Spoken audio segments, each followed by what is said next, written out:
first time Hansong whispered her name, it did not do so with kindness.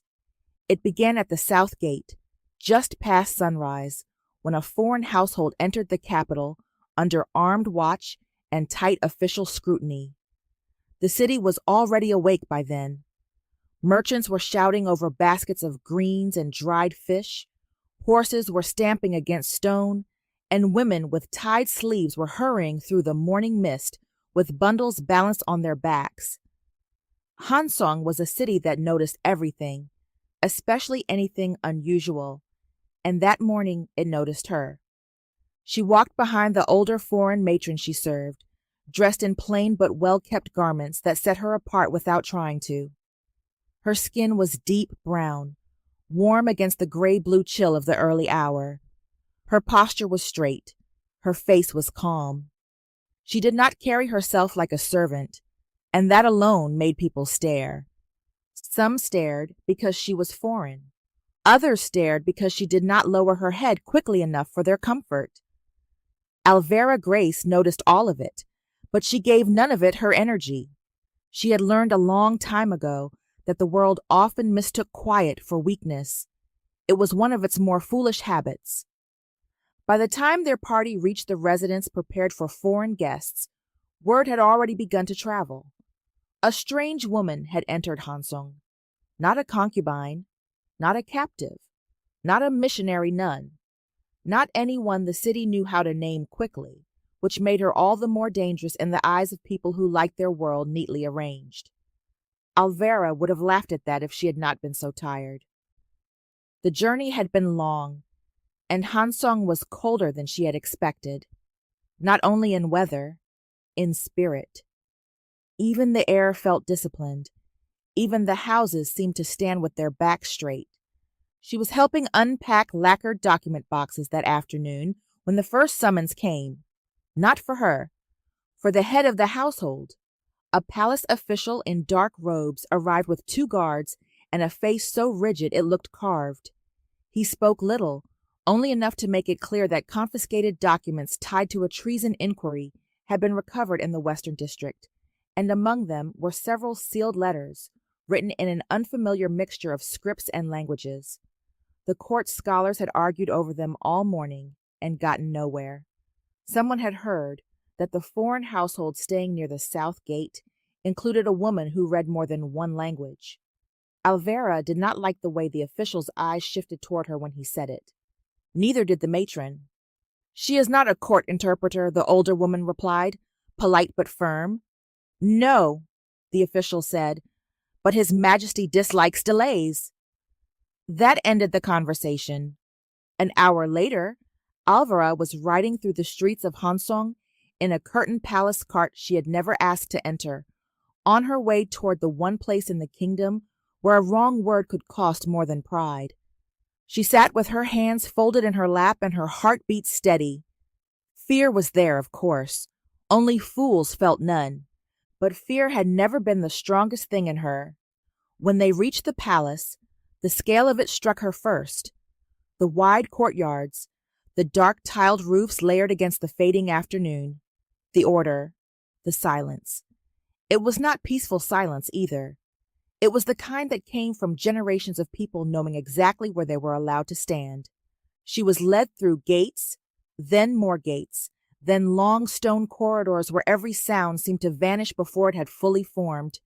No one explained where they were taking her. No one offered comfort. No one looked directly at her for long. At last, she was brought into a chamber lined with shelves, scroll cases, and documents stacked with such precision it felt less like a room and more like a mind made visible. The king was there, not on a throne. At a low table near the window, with several open letters spread before him, and 2 scholars standing several paces back in visible discomfort. Alvera stopped. For one brief moment he did not look at her, and in that moment she studied him. He was younger than rumor had suggested, but not soft. Nothing about him was soft. His face was composed in a way that felt learned rather than natural, as though somewhere in his life he had discovered that every visible emotion could be used against him and had never forgotten it. His robes were dark, restrained, elegant. His hands rested still against the table, but there was tension in that stillness, the kind that belonged to a man who lived surrounded by knives no one was allowed to name. Then he lifted his gaze. The room changed. Alvera had met powerful men before, merchants who could ruin households with a signature, officials who could make others disappear with a sentence, priests who ruled rooms through sheer certainty. But this was different. This was a man who had been obeyed so long that silence itself bent toward him. He looked at her once, directly, and understood two things at the same time: that she was not what he had expected, and that she knew he had expected otherwise. One of the scholars cleared his throat. "Your Majesty, this is the woman from the foreign residence." The king did not look away from Alvera. "She has a name." The scholar faltered. "Yes, Your Majesty, Alvera Grace." His eyes remained on her. "Step forward." She did. Every instinct in the room seemed to expect hesitation from her. A trembling bow, a broken voice, a foreign woman overwhelmed by proximity to a king. Instead, Alvera bowed with respect, straightened with dignity, and waited. That, more than anything, seemed to interest him. "You read Portuguese?" he asked. "Yes, Your Majesty." "Mandarin?" "Yes." "Classical characters?" "Yes." His gaze sharpened slightly. "And why does a woman in a foreign household read all three?" "Because the world does not stop needing clever women simply because it prefers silent ones," she thought. Aloud, she said, "Because letters cross oceans, Your Majesty. Someone must understand them when they arrive." One of the scholars looked offended. The king looked almost amused. Almost. He gestured to the documents on the table. "Then understand these." A servant brought the sealed bundle to her. Alvera recognized the trouble before she fully opened the first one. The writing moved between trade shorthand, missionary notation, and coded funeral phrasing used in certain coastal ports to conceal private deaths, illicit transfers, and disappearances that powerful men wished to record without recording plainly. It was clever. Not brilliant, but clever enough to confuse those who assumed language only moved in straight lines. She read the first letter once, then the second, then part of the third. The silence in the chamber deepened. She was aware of the king watching her, not impatiently, but carefully, measuring, testing whether her calm would crack, whether she would perform uncertainty to protect herself. She did not. At last he said, "Well?" Alvera looked up slowly. "These are not merchant reports." The older scholar frowned. "We already know there are irregularities." Alvera ignored him. She kept her eyes on the king. "The opening lines are written to resemble trade correspondence. Inventory, shipment routes, quantities. But that is the mask, not the message." The king leaned back slightly. "And the message?" She hesitated, not out of doubt, but because once spoken, truth had weight. It changed the air. It made certain things impossible to pretend not to know. He noticed the hesitation. "Speak." Her voice was quiet when she answered, but it carried through the room like a blade drawn without warning. "Your Majesty, these are not trade letters." No one moved. Alvera lowered her gaze briefly to the paper in her hand, then lifted it again. "They are burial letters." One of the scholars made a startled sound. The other began protesting immediately. "That is impossible. The goods listed—" "Our people," Alvera said. The room froze. She stepped closer to the table and pointed to a line marked as damaged silk inventory. "This is not cloth. It is a body count." Then another line. "This appears to reference storm loss at sea." It does not. It refers to a death arranged before arrival. And then a third. "This seal phrase here," she said, is disguised as a mourning blessing, but in the ports where I learned to read this hand, it is used when a death must be confirmed without naming who ordered it. Silence again. This time it felt different, heavier. The king rose to his feet. The scholars immediately dropped lower, but Alvara stayed where she was, though every nerve in her body had gone taut. He walked down from the raised platform slowly, stopping only when he stood close enough for her to see the faint exhaustion beneath his composure. Close enough to realize his stillness was not calm. It was control held with both hands. "Say it plainly," he said. So she did. These letters were written by men pretending to move goods. They were arranging deaths, quietly, repeatedly, and someone inside Joseon was meant to understand them. The king said nothing, but something in his face hardened, not surprise. Recognition! That was the moment Alvara understood something dangerous. Whatever nest of treachery these letters belonged to, this was not the first shadow to pass across his throne. He took the pages from her himself. "Leave us," he said. The scholars looked startled. "Your Majesty?" "Now." The chamber emptied so quickly the air seemed to shiver after them.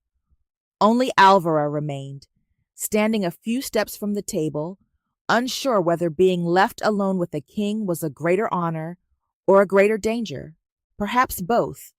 He read one of the lines again in silence. Then, without looking up, he asked, "How long would it take you to translate them all?" Alvara answered honestly, "If they remain this mixed and coded, all night." "Then you will remain in the palace." There it was. Not a request, a sentence. She felt the shift immediately, the invisible door closing. "My household will be concerned," she said carefully. "I will inform them." He finally looked at her again, and this time there was no trace of amusement left. "If what you are saying is true, then whoever wrote these letters will not be pleased that they have been understood." Alvara's fingers tightened around each other. "Then I should return before dark." "No." It was the first time any emotion entered his voice openly. Not anger, urgency. He seemed to hear it too, because the next words came more controlled. "You should not leave this palace tonight." The truth of that landed between them. Not because she trusted him, not yet, but because she believed him. Servants were called. A room was prepared. Guards were assigned. More documents were brought under seal.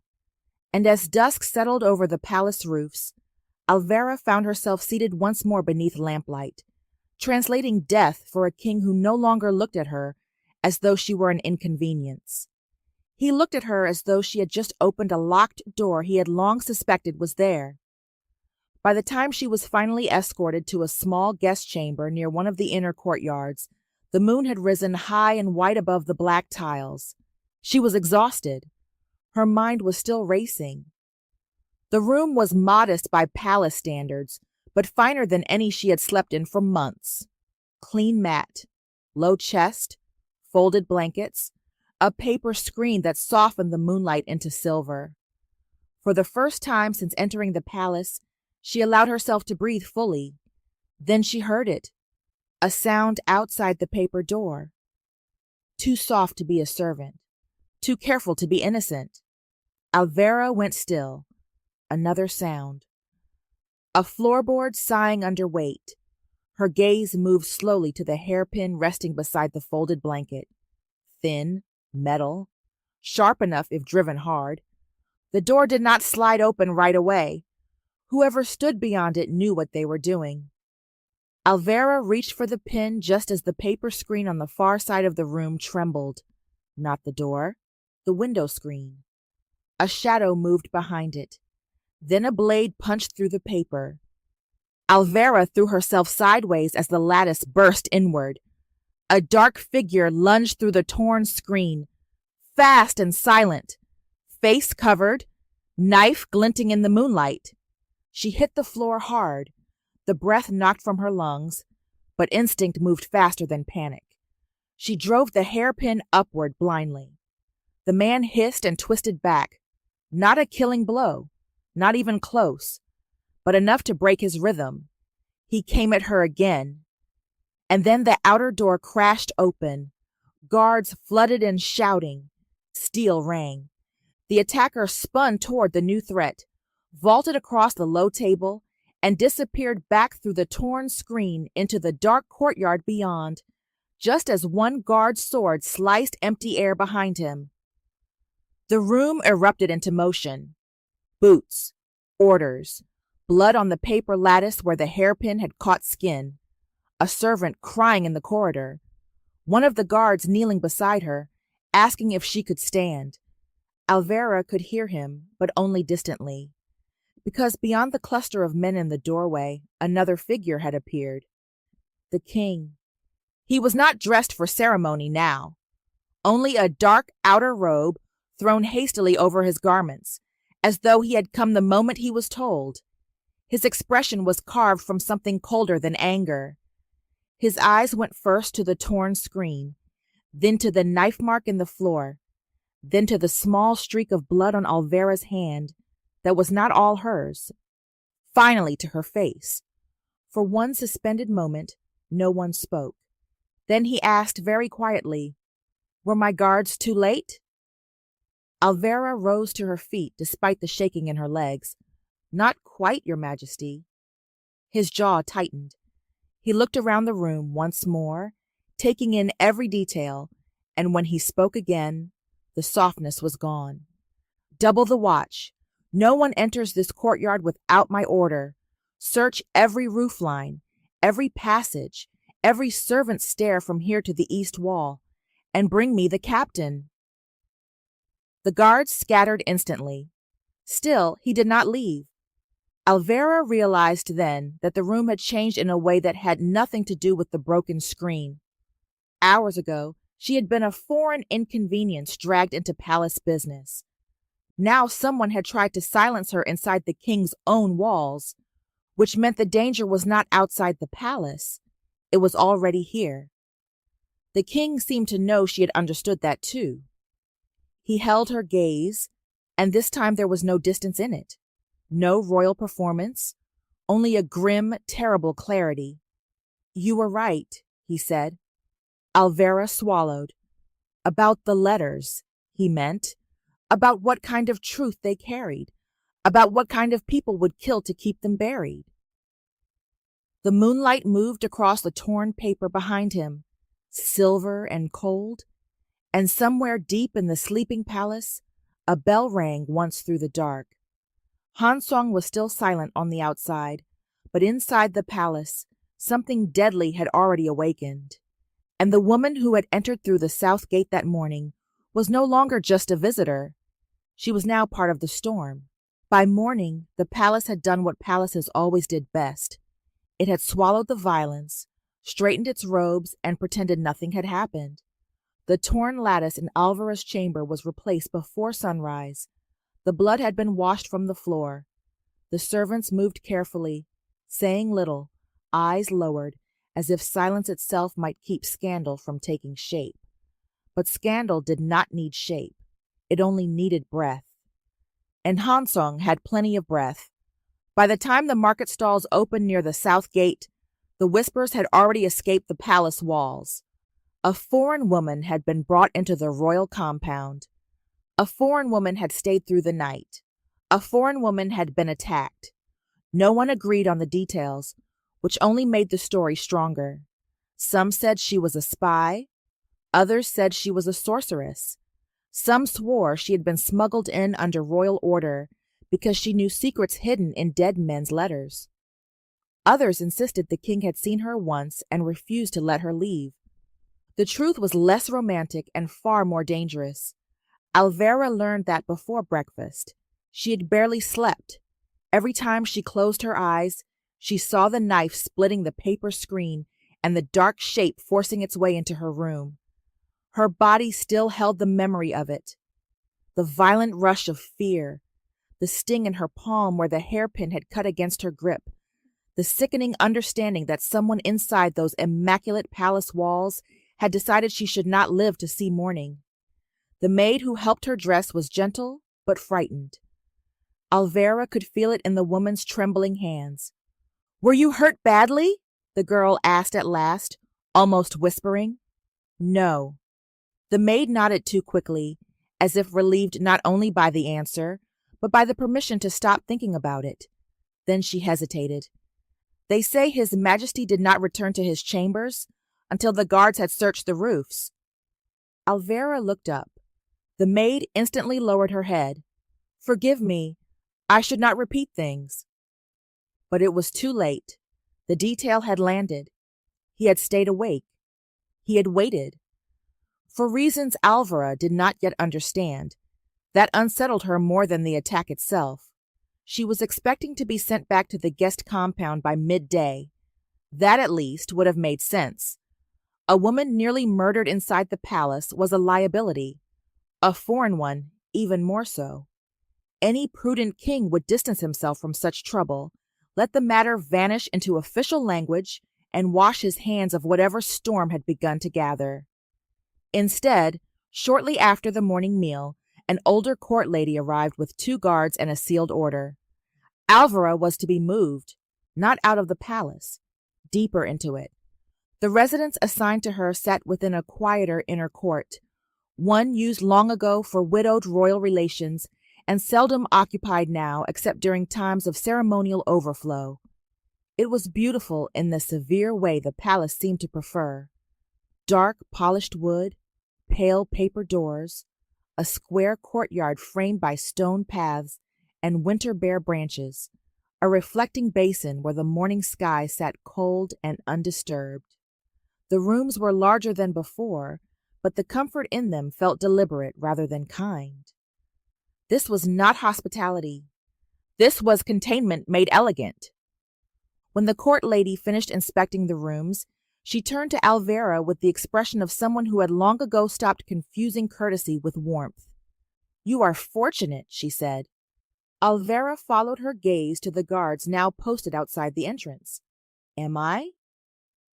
The woman's mouth tightened by the smallest degree.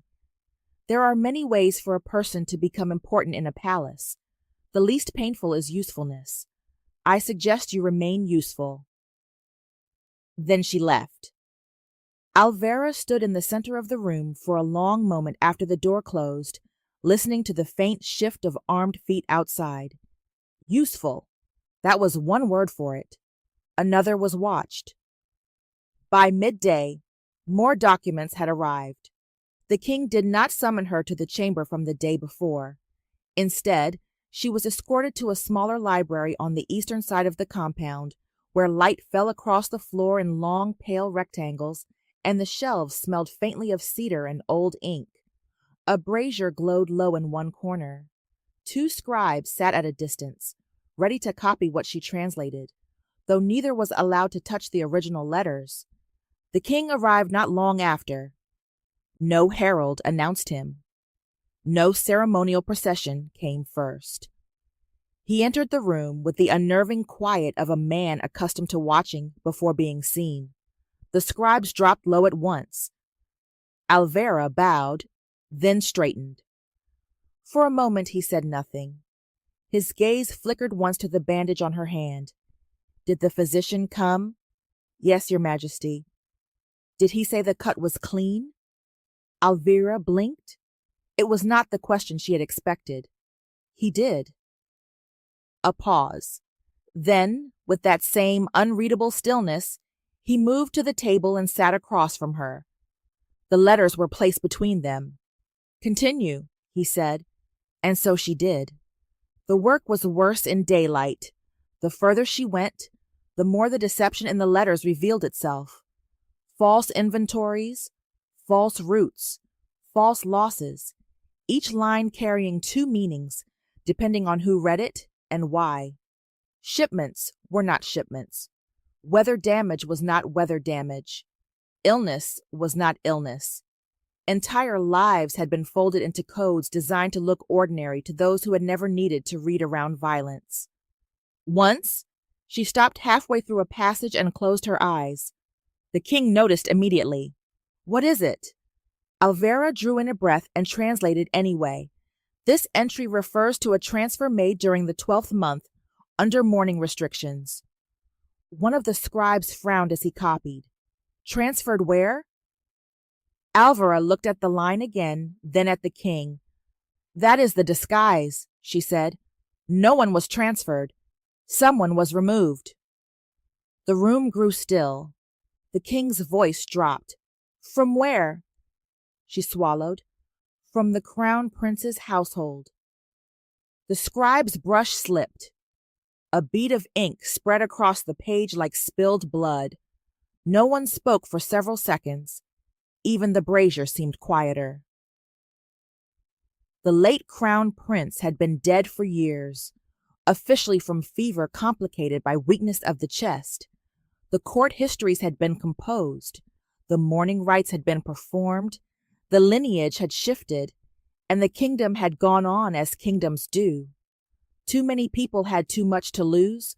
By reopening the grave of a prince, everyone had already been ordered to remember correctly.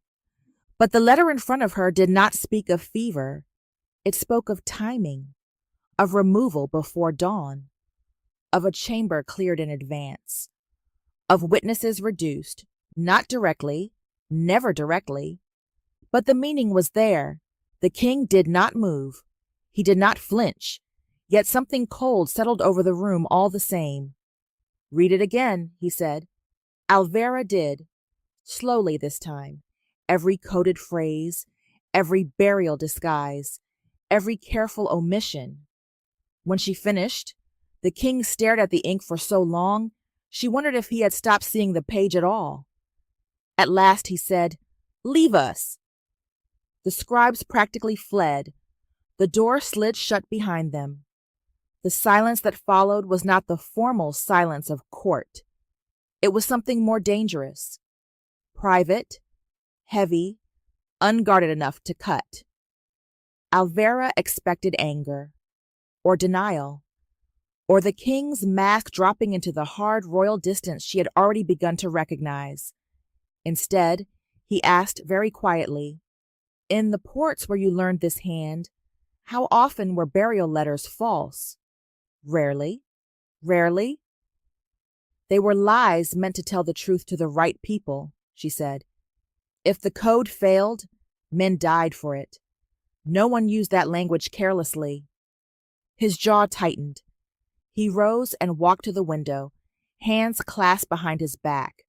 Outside, the winter courtyard shone pale beneath a thin sun, composed and innocent in a way the palace no longer felt. Alvera should have lowered her eyes, should have stood in proper silence until spoken to again. Instead, she watched him. There was something terrible in the restraint of powerful men when they were wounded where no one could see. No broken voice, no tears, no visible collapse. Only a stillness so complete it became its own kind of violence. Without turning, he said, "My brother was 13 years older than I was." Alvera said nothing. "He was not gentle," the king continued, "not in the way court poets like to pretend of the dead, but he was alive in the room. Everyone bent toward him, even those who envied him. He entered a space and made you remember he would one day rule it."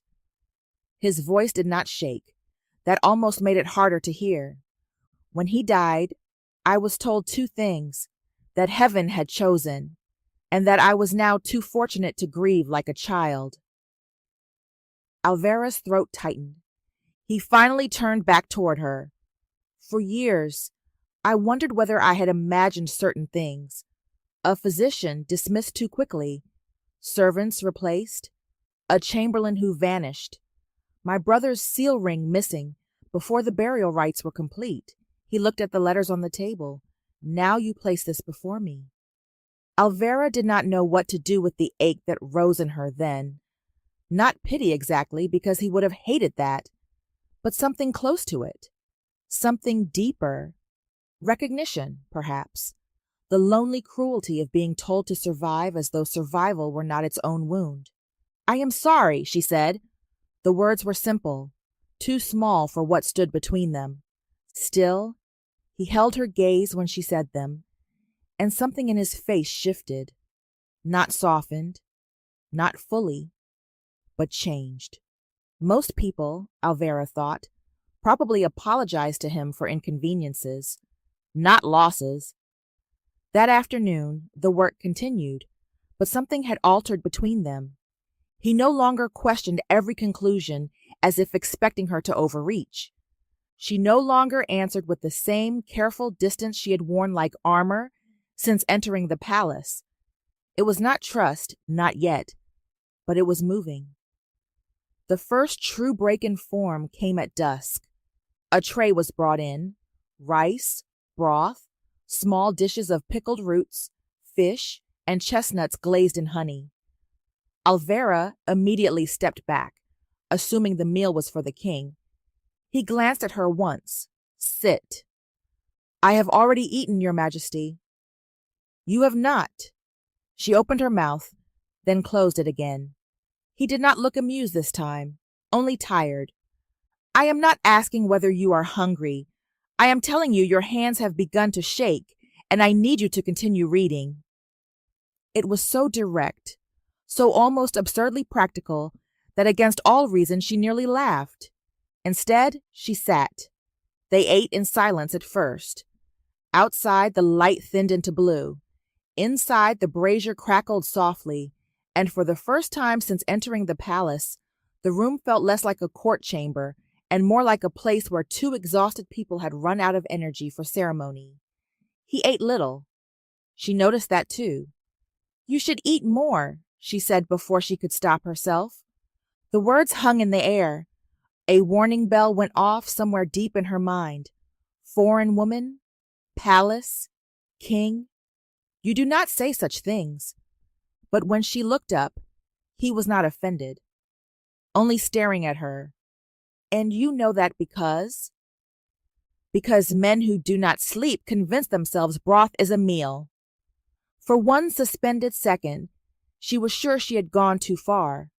Then, to her astonishment, one corner of his mouth moved, barely. It was not a smile, not fully, but it was the nearest thing to one she had seen on him.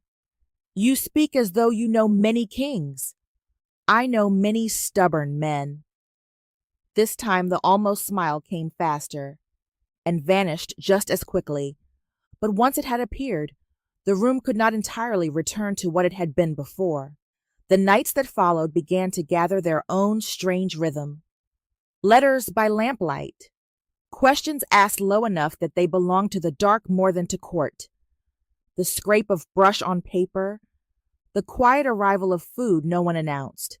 The king sometimes standing at the shelves while she worked, reading unrelated reports with one eye and watching the room with the other. Other times, sitting opposite her, sleeves folded back slightly, fingers resting near the documents as if proximity alone might force the truth to reveal itself faster. Little things began to matter. The fact that he always noticed when she grew cold before she admitted it. The fact that she learned the difference between his silences, the official one, the dangerous one, the grieving one. The way he listened when she spoke about language, truly listened, as though the shape of a phrase could matter as much as the blade of a sword. The way she stopped feeling like prey in those hours and started feeling, against all wisdom, seen. On the fourth night, honesty arrived not as a declaration, but by accident. They had been working through a stack of related correspondences, comparing seals, hand styles, and coded substitutions, when Alvera found herself staring too long at a passage that referred to a necessary pruning before spring succession. The king noticed. You know what it means already. She did not answer. He waited. At last she said, It means someone believed your brother had to die before he became difficult to control. The room fell still. Then she added, more quietly, and someone else agreed. He did not look shocked, only older. Do you always say the cruelest truth first? He asked. Alvera lowered her eyes to the page. No. only when gentler language would be a lie. For a long moment he said nothing. Then softly, "That may be why you are still alive." She looked up. His gaze was on her, steady and unguarded, in a way that caught at something beneath her ribs. The meaning in his words was layered. She heard all of it. "You are useful. You are dangerous. You are honest. I may need you more than I should." That was the night she almost asked him whether he was lonely. She did not, but the question hovered so close to the surface that when he rose to leave, he paused by the open door and said, without turning around, "You should know something." Alvera looked up from the letters. In this palace, most people speak to preserve themselves. A few speak to gain power. Very few speak because truth matters more to them than safety. He turned then. And those few do not live easy lives. The words should have sounded like warning. Instead, they sounded almost like respect.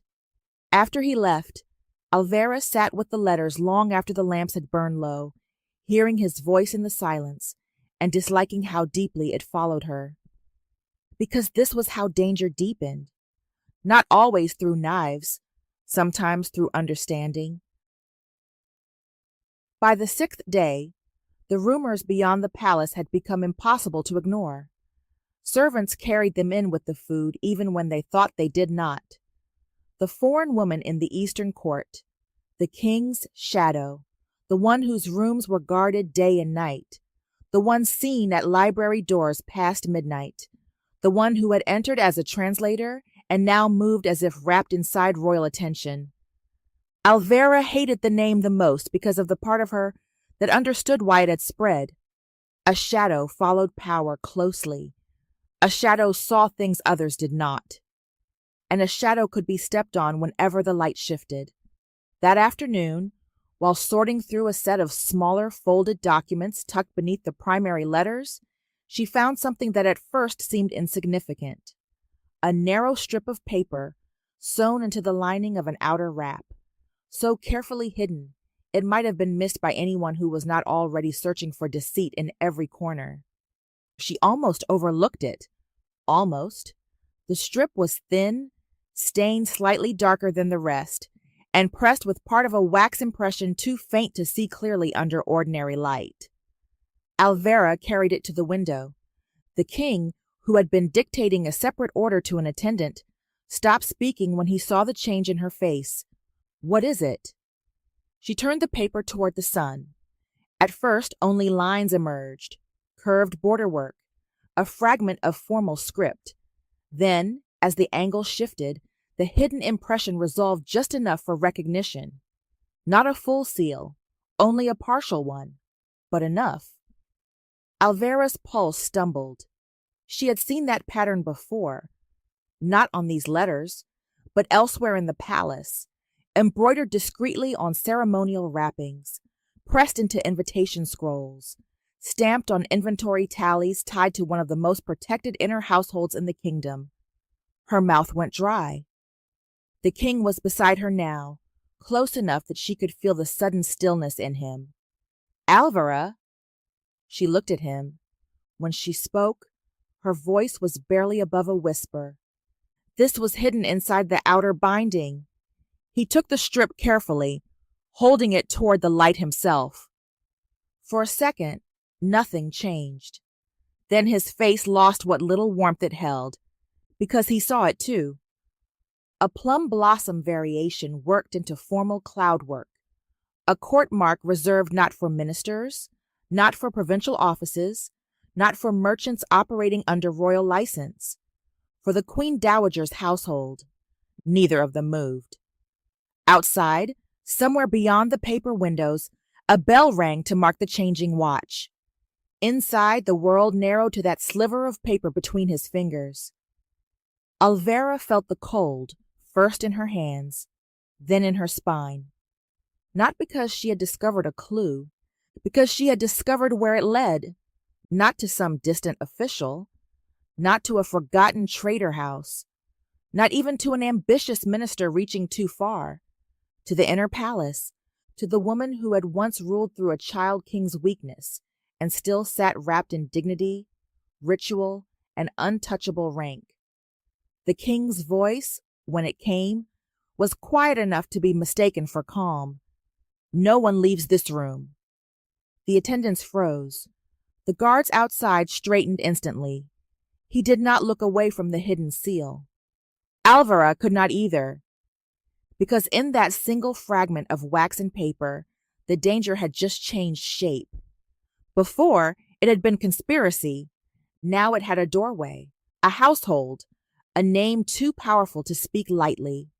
And for the first time since entering Hansong, Alvara understood that the greatest threat to the king might not be the enemies beyond the court. It might be the one seated at the heart of it, veiled in mourning silk and royal memory, close enough to touch the throne without ever sitting on it. The Queen Dowager.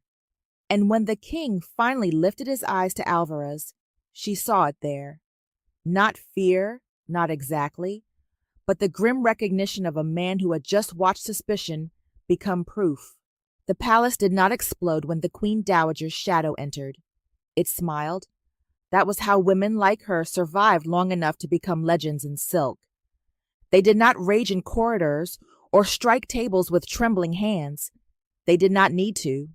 Their power was older than noise. It moved through rooms on perfumed sleeves, through lowered eyes and perfectly chosen silences, through one phrase repeated at the right tea table until it no longer sounded like gossip and began to sound like truth. And by the end of that week, Hansong had a new truth to feed on. The foreign woman had bewitched the king. It began, as such things often did, in the women's quarters and servant corridors, where rumors were handled with the same care as porcelain. Never dropped, never claimed, only passed. A maid said she had seen a lamp burning in the Eastern Library long after midnight. A junior scribe swore the king had dismissed scholars, but kept the foreign woman inside. A kitchen servant murmured that special meals had been sent twice to the same residence. A court lady, offended by the very sight of Alvara's guarded doorway, observed that no good ever followed a woman who entered a palace without lineage and left the king sleepless.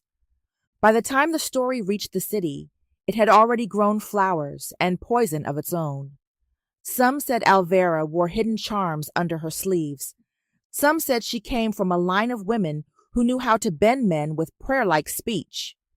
Others, more inventive, claimed the night attack on her chambers had not been an attempt on her life at all, but proof that she had brought an evil presence into the palace. People did not merely want a scandal. They wanted a shape they could blame. And Alvara, foreign and visible and impossible to fit neatly inside Joseon's understanding of the world, made a very convenient shape. She first heard the whispers from two laundry maids who did not realize she was standing beyond the screen. "She has his ear," one breathed. "No," the other said, with the certainty of someone who enjoyed fear as long as it belonged to other people. "She has his mind. That is worse." Alvara stood very still until they passed. Then she returned to her rooms and closed the door without sound. She had known the murmurs would come. She had not been foolish enough to imagine the palace could hold a woman like her near the throne without inventing a story to justify it. Still, knowing a storm would arrive did not make it easier to stand in the rain once it came. That morning, her breakfast tray arrived untouched by any warmth. Even the maid who usually risked small kindnesses would not meet her eyes. By midday, the distance had become visible everywhere. Conversation stopped when she entered. Servants bowed lower, but stepped back farther. A court physician who had once spoken to her with cautious civility now addressed his remarks to the empty air just beside her shoulder, as though looking at her directly might invite his own downfall. The palace had not thrown stones. It had done something worse. It had decided she was unclean in the abstract way powerful societies preferred, not by law, not yet, but by suggestion. By the soft collective agreement that she had crossed some line no one would define plainly because definition might require honesty. And all of it had a source. Alvera knew that even before she saw the Queen Dowager for the first time. It happened 3 days after the hidden seal was discovered. A formal summons came just before the noon hour, delivered not by a nervous attendant, but by one of the Queen Dowager's own senior court ladies. A woman so composed, she seemed pressed from paper and lacquer. The message was courteous. Her Majesty the Queen Dowager wished to receive the foreign translator whose gifts had lately proven so useful to the throne. Useful, the word again. But this time it came dressed in perfume. Alvera's first instinct was refusal. Her second was recognition that refusal was impossible. So she dressed carefully, choosing the plainest of her better garments and binding her hair with deliberate restraint. No ornament that might be accused of vanity, no softness that might be mistaken for invitation, no uncertainty that might smell like fear. She was led through a different part of the palace than any she had yet seen, one quieter and more beautiful than the king's working rooms. The architecture shifted here. The courtyards felt softer, the screens more delicate, the silence more intimate, more expensive. The air itself seemed steeped in old power, the kind no longer shouted because it had already won too many times. When Alvera was finally brought into the Queen Dowager's receiving chamber, the woman was seated beside an open lattice window with embroidery pooled like pale water in her lap. She did not look like a villain. That, Alvera would later realize, was part of what made her so dangerous. The Queen Dowager was elegant in the merciless way winter branches were elegant. Her beauty had ripened into something sharper than youth. A still face, measured eyes, hands that moved with almost insulting calm. Nothing in her posture announced threat. She looked, at first glance, like what the court insisted she was, the dignified widow of a former king, the grieving elder at the center of palace memory, the woman who had survived enough sorrow to become untouchable. But when she lifted her gaze to Alvera, Alvera felt it at once, that cold intelligence, that appraisal, that quiet, almost scholarly cruelty in the eyes of someone who liked to know exactly where the blade would land before she ever picked it up. "So," the Queen Dowager said at last, setting down her embroidery, "you are the woman who has made my son's court so restless." My son. The lie sat beautifully on her tongue. Alvera bowed. "Your Majesty honors me with too much notice." The older woman smiled, not warmly. "Do I?" She gestured for Alvera to sit. Tea was brought immediately, though Alvera noticed something that made her nerves tighten. Only one cup had already been poured. The Queen Dowager's remained empty until a maid stepped forward to fill it fresh in front of her. A test, perhaps, or a lesson. Alvera accepted her own cup and held it untouched.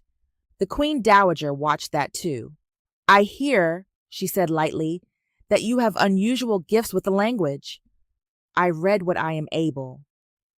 "And yet somehow what you are able to read has placed you in the king's shadow.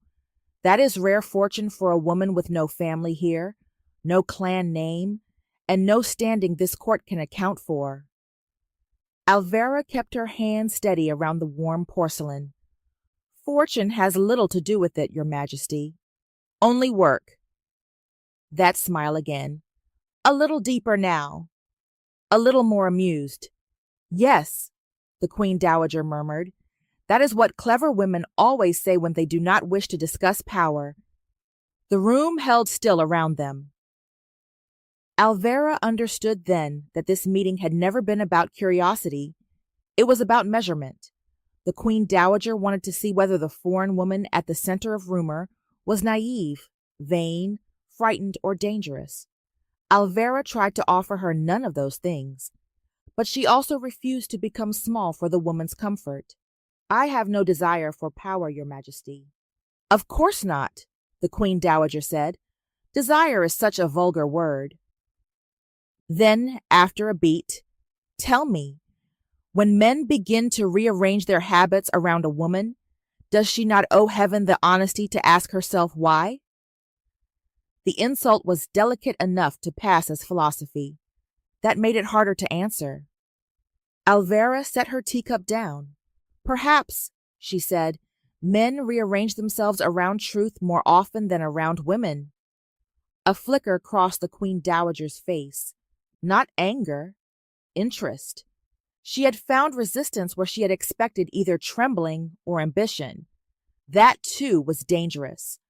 When the audience finally ended, Alvera left with her spine straight and her pulse uneven. She had survived the meeting, but she also knew, with the peculiar clarity that comes after standing near a venomous creature, that something had begun. The Queen Dowager would not strike in the open. She would ruin the air around her first. And she did. Within 2 days, the whispers changed shape. They became more polished, more precise, less childish, and therefore more lethal.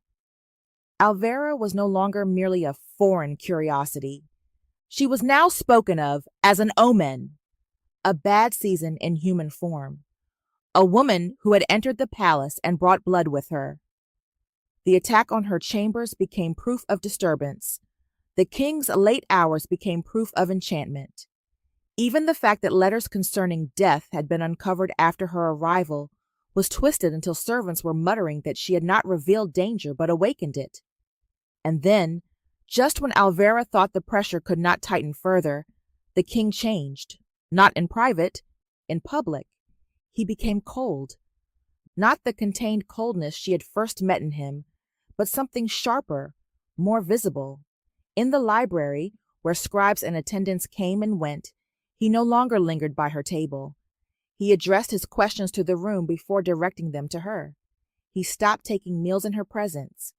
Once, when she handed him a translated page, his fingers did not brush hers by accident, because he made sure they did not come close enough to try. It was subtle. To anyone else, perhaps almost nothing. But to a woman who had learned his silences, it felt like a door closing one careful inch at a time. The first true wound came on the 3rd evening of this new distance. A minister had been admitted for consultation, one of those broad-shouldered older men whose loyalty was always spoken of with great ceremony and very little proof. Alvera was present only because she had been ordered to bring a copied translation. She entered, bowed, and crossed the room. The minister's eyes moved over her once, then away with deliberate distaste. The king saw it. Of course he saw it. And for one suspended second, Alvera waited for that still, dangerous authority she had seen him use before. The one that could cut a man down without raising its voice. Instead, he said nothing. Nothing. He merely took the papers from her and turned back to the minister as though her presence required no further acknowledgement. Alvera felt the silence like a slap. She bowed again because she had to, then left the room on legs that remained steady only because years of discipline held them there. She did not cry, not at once.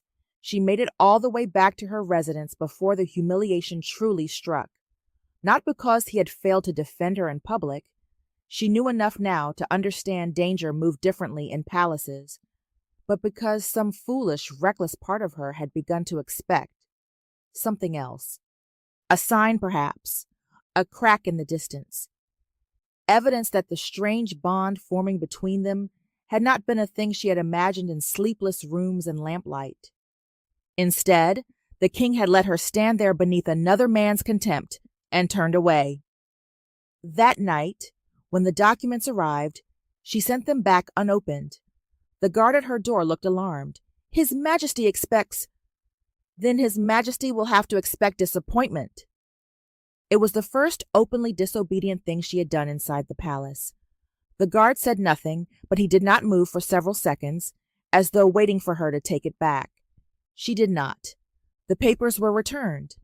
An hour later, more guards appeared outside her residence. Not fewer, more. Alvera noticed at once. 2 at the front gate became 4. The rotating watch along the corridor doubled. Even the roofline, which she had only once glimpsed through her courtyard, now showed shadowed movement at odd hours. Men stationed where no ceremonial residence ought to require them. She stared at the extra watch as if it were a language she could not decide whether she hated or feared more, because only one explanation made sense. He was protecting her, and he was doing it without telling her why he had chosen to wound her first. That made it worse.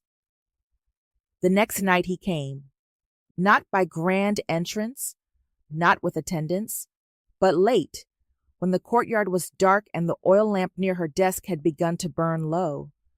The door slid open without announcement. Alvera looked up from the page she had not been reading for the past half hour and saw him standing there in shadow. He had dismissed everyone. Even the guards had withdrawn out of earshot. For a moment neither spoke. Then he stepped inside and closed the door himself. "You sent the letters back." Alvera kept her face composed. "You noticed." His eyes narrowed slightly. Under other circumstances, the answer might have amused him. Tonight it did not. "I had the outer watch doubled." "I noticed that as well." "Then you know the danger has increased." She rose from the desk slowly. "No," she said. "I know the humiliation has." Something flickered in his expression. Not anger. Something more difficult. He took a step toward her. "Alvera." "No." The word came out before caution could stop it. He went still. She was breathing too fast now, too close to the edge to pretend otherwise. "In those rooms," she said, voice low but unsteady, "you taught me to tell the difference between silence and meaning. So do not stand here and ask me to believe I imagined what has changed."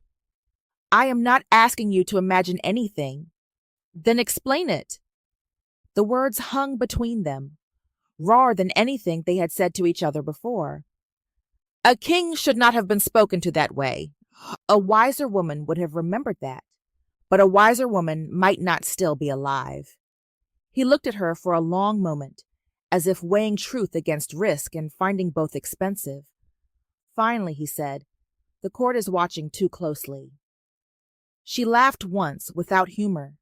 "So you decided to help them?" His jaw tightened. "I decided to give them less to use." "By giving them exactly what they wanted to see?" "You think this is about what they want?" His voice had changed now, quieter, but edged. "It is about what they will do next." Alvera's eyes stung. She hated that more than anything. "And what am I supposed to do with that?" she asked. "Be grateful that you abandoned me for my own safety?" He looked almost stricken then, though only for a heartbeat. "I have not abandoned you." "No?" She gestured toward the darkness beyond the paper doors, toward the guards, the whispers, the shrinking world around her. "Because from where I stand, Your Majesty, that is exactly what it feels like." The silence after that was brutal. Then, slowly, he reached inside his sleeve and placed something on the desk between them. A folded report, short, official, boring at first glance. Alvera opened it. Her stomach tightened. It was a record of intercepted movement near her residence over the past 48 hours. Unknown servants near the east wall, a roof tile displaced and reset, a kitchen maid bribed for information, 2 messages caught before they could leave the palace compound, 1 guard found unconscious behind a storage corridor, throat bruised from an attempted silencing. Alvera looked up sharply. His voice was flat now, carved down to truth. "The whispers are not the attack. They are the cover for it." Her hand tightened on the paper. "I could not make you safer by standing closer to you in public." The words were not soft, but they landed with more force than softness would have. "I could only make you more visible." Alvera stared at him. Somewhere inside her, anger and relief collided so violently they almost became grief. "You should have told me." He held her gaze. "In this palace, the fewer truths spoken aloud, the fewer can be overheard. That is not the same as trust. No, he said. It is not. There it was, the fracture between them, not because feeling was absent, but because it was becoming too dangerous to name. He took one more step toward her, then stopped, as though even now he was measuring what distance might save her life. Listen to me, he said, every word deliberate. Until this is done, you do not accept tea, medicine, food, or invitations unless they come through my hand or the physician I assign. You do not walk the garden paths alone. You do not leave your residence after dusk unless I send for you. And if any message comes bearing courtesy from another household, you refuse it. Alvera swallowed. Even from the Queen Dowager? His eyes darkened, especially from the Queen Dowager. She should have obeyed him perfectly after that. She intended to. But palaces are dangerous precisely because danger rarely arrives wearing its own face. 2 days later, as afternoon light thinned into gold, a young court lady appeared at her residence, carrying a message written in graceful, careful hand. The note was brief, almost innocent. A request from the Office of Court Ladies. A set of copied inventories regarding household seals required her quick linguistic review before evening. The matter was said to concern irregular paper stock matching the documents already under investigation. Because the king was in council and because discretion was required, she was asked to attend at the Pavilion of Clear Reeds, a small garden structure on the western edge of the women's court. Alvera read the message twice. Something in her hesitated. Not enough. The seal looked proper. The language was restrained. The request even referenced the kind of detail that would naturally have come to her by now. And somewhere beneath all her caution lived a deeper weakness than carelessness, a desire to still be useful. So she went. The Pavilion of Clear Reeds stood near a lotus pond gone bare for winter, its railings painted deep green, its roof curving gently over polished floorboards and low tables arranged for tea. It was too quiet when Alvera arrived. No court ladies, no scribes, no papers waiting. Only one attendant, kneeling by a tea tray. She was older, dressed in the plain, respectable layers of a senior palace maid. Her expression was mild, unthreatening. Alvera stopped at the threshold. I was told there were documents to review. The woman bowed. They are coming, my lady. The steward was delayed. My lady? No one in the palace called her that. Alvera should have turned around then. Instead, she stepped inside.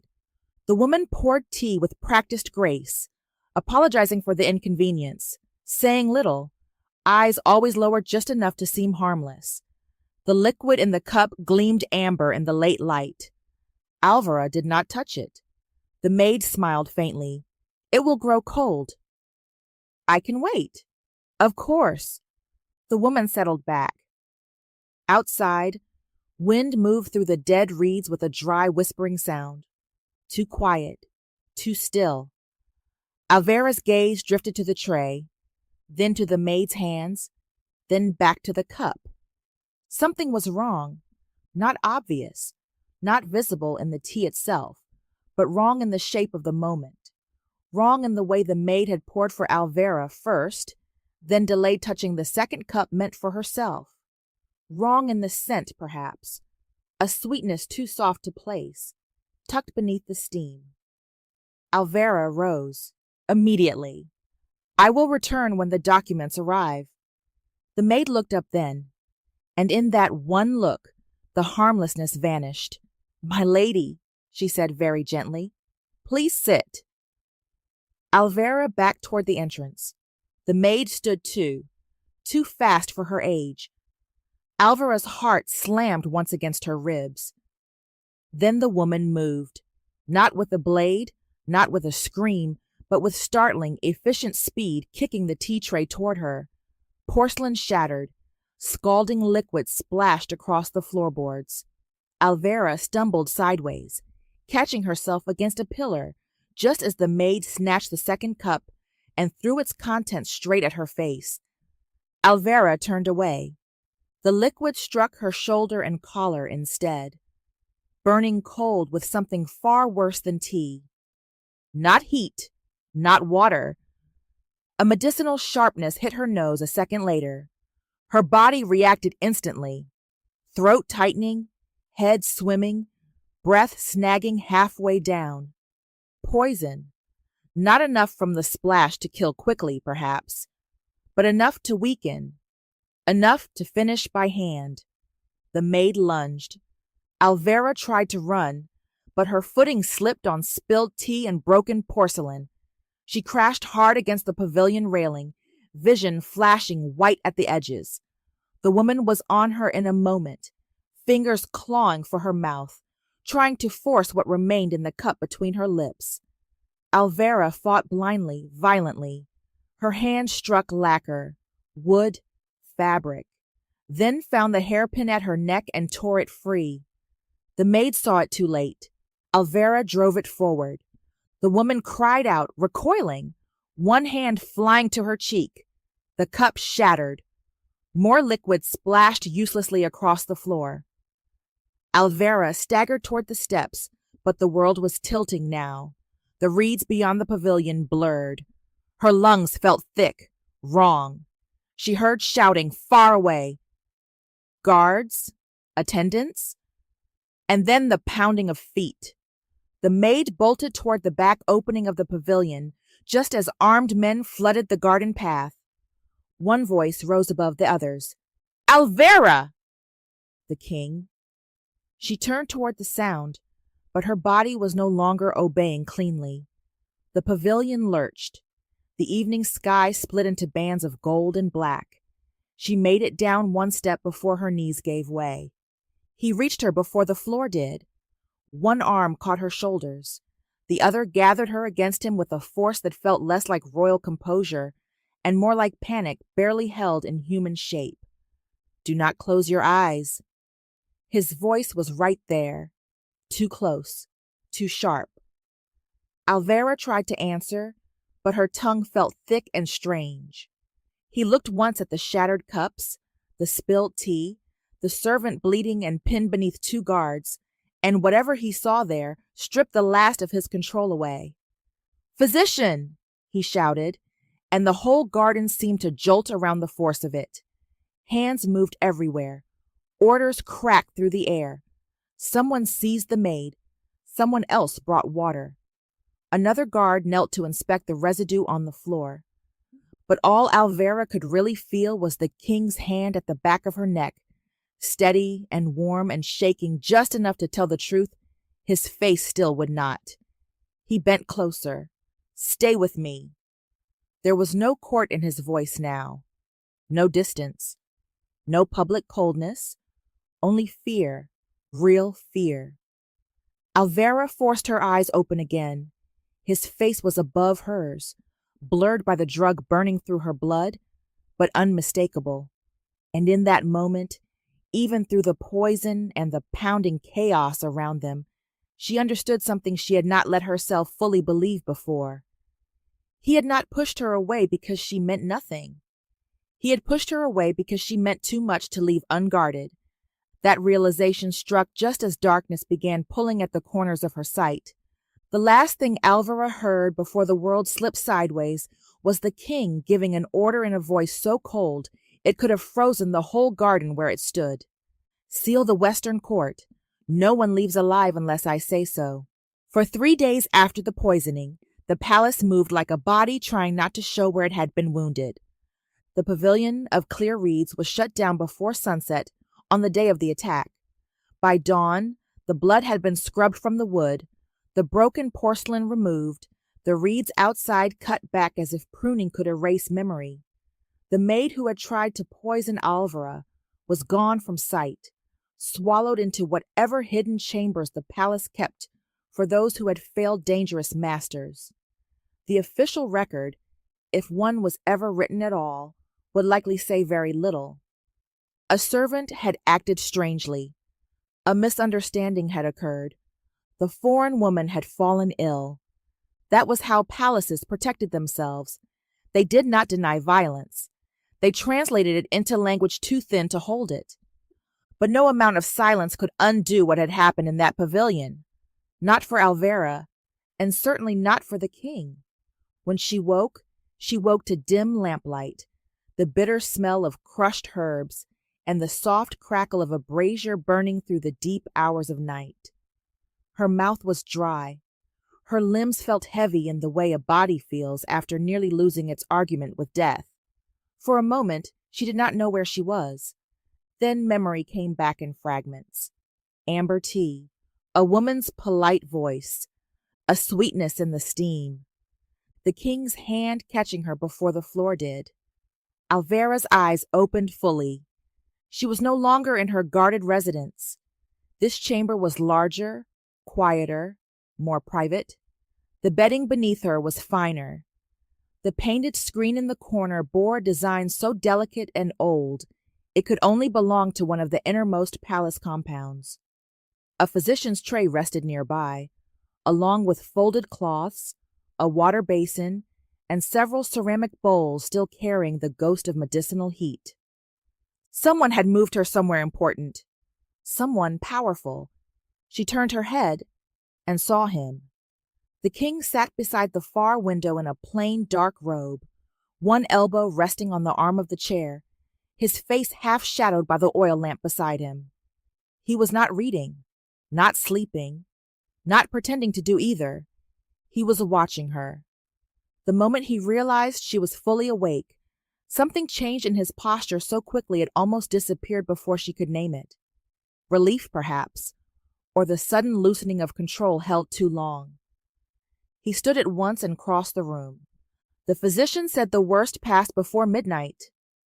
His voice was low, even, composed, but beneath that composure lay exhaustion deep enough to cast its own shadow. Alvera tried to sit. Pain flashed through her chest and shoulder where the poison liquid had struck her skin. He was beside her instantly, one hand steadying her without hesitation. Slowly. That one word carried too much. Not authority, care. Alvera looked at him properly then, and what she saw unsettled her more than the wound. He looked like a man who had not left that room since she had been brought into it. His hair was still orderly, his robe still neat, but the cost of his restraint was there now in the hollows beneath his eyes, in the rigid line of his jaw, in the unnatural stillness of a man who had spent too many hours forcing fear to stand perfectly upright. "How long?" she asked, her voice rough. "You slept through most of 2 days." Alvera stared at him. 2 days? "The poison was not strong enough to kill quickly," he said. "That was not its purpose." She understood immediately. Not death, weakness, confusion. A fall that could be explained. A foreign woman collapsing from heat, nerves, or mysterious constitution. The kind of thing people in palaces preferred because it did not have to look like murder to become one. "The maid?" Alvera asked. His face changed. Not much. Enough. She did not survive questioning. There was no drama in the answer, no satisfaction, only finality. Alvera looked away for a moment, not because she pitied the woman, but because she understood what that death meant. Another mouth closed, another link severed, just before it could name the hand above it. When she looked back, he was still watching her. "You were right not to drink it," he said. Alvera let out a weak breath that almost became laughter.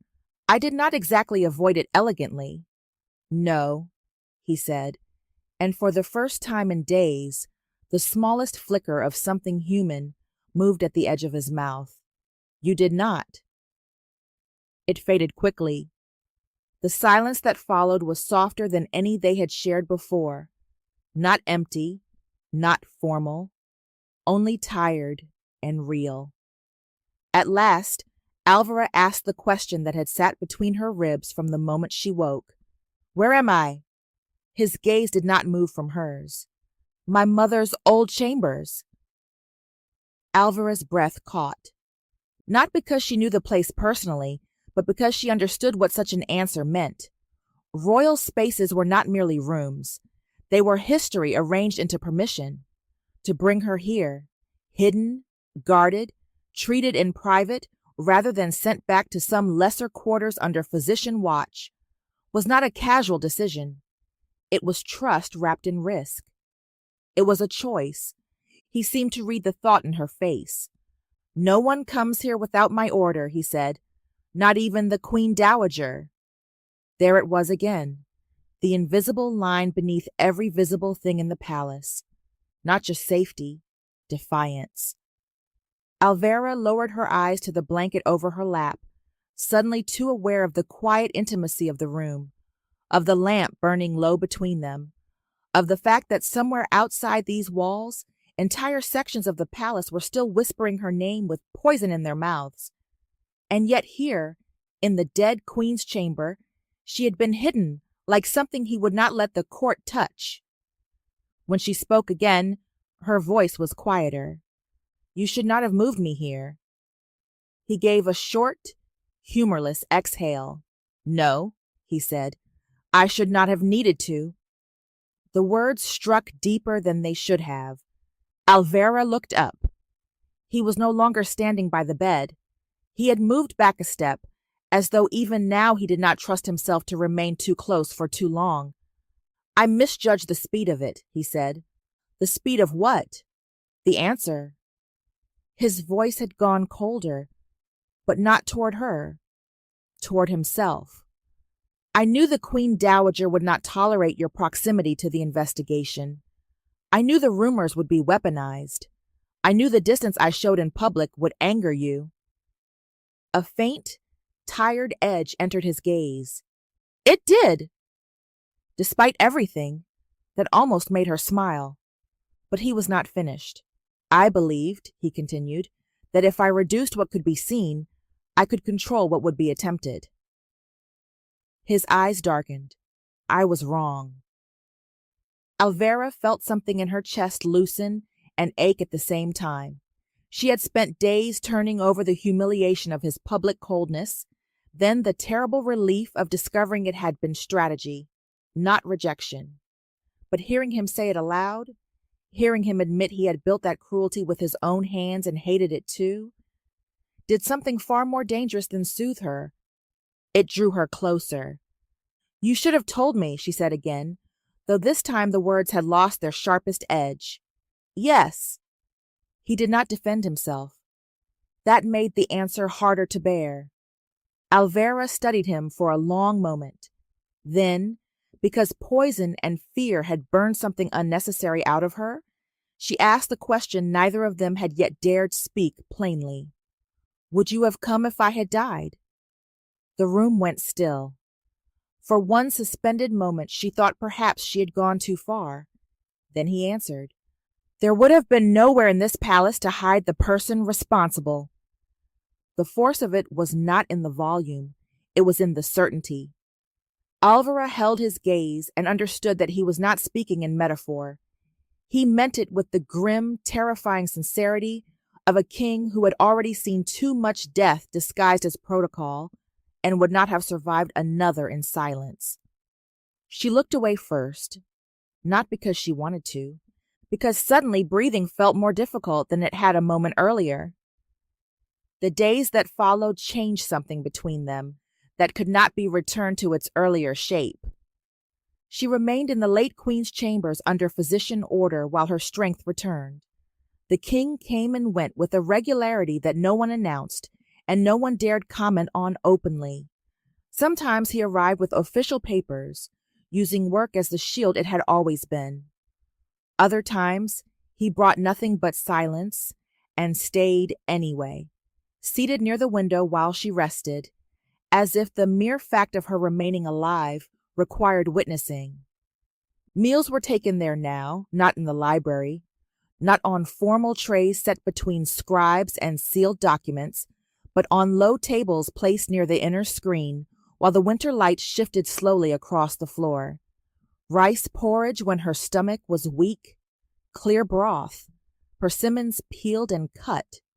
Once, when the physician insisted on another bitter tonic, the king waited until she drank it, watched her flinch, and said with unexpected dryness, "You look less offended by poison."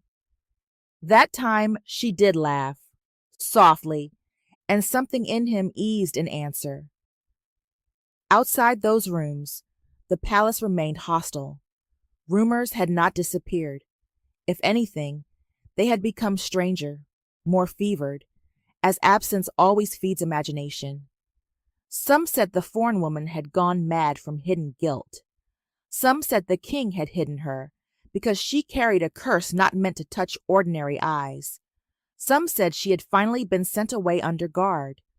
Others insisted she had never existed at all, only the invention of frightened officials trying to explain why old ghosts were rising around the throne.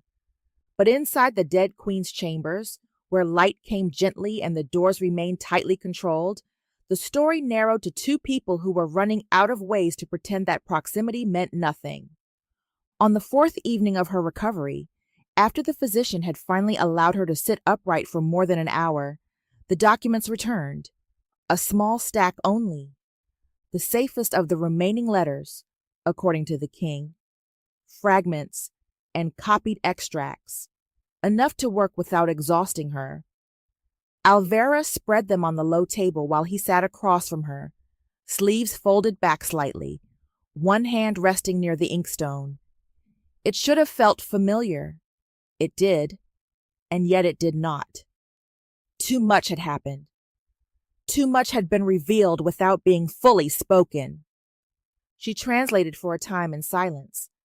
Then she came to a passage that used the old coded phrase for spring succession. Not flowers, not planting, but the kind of careful language men used when discussing who should survive long enough to inherit sunlight. Alvera stopped. The king noticed immediately. "What is it?" She lifted her eyes to him.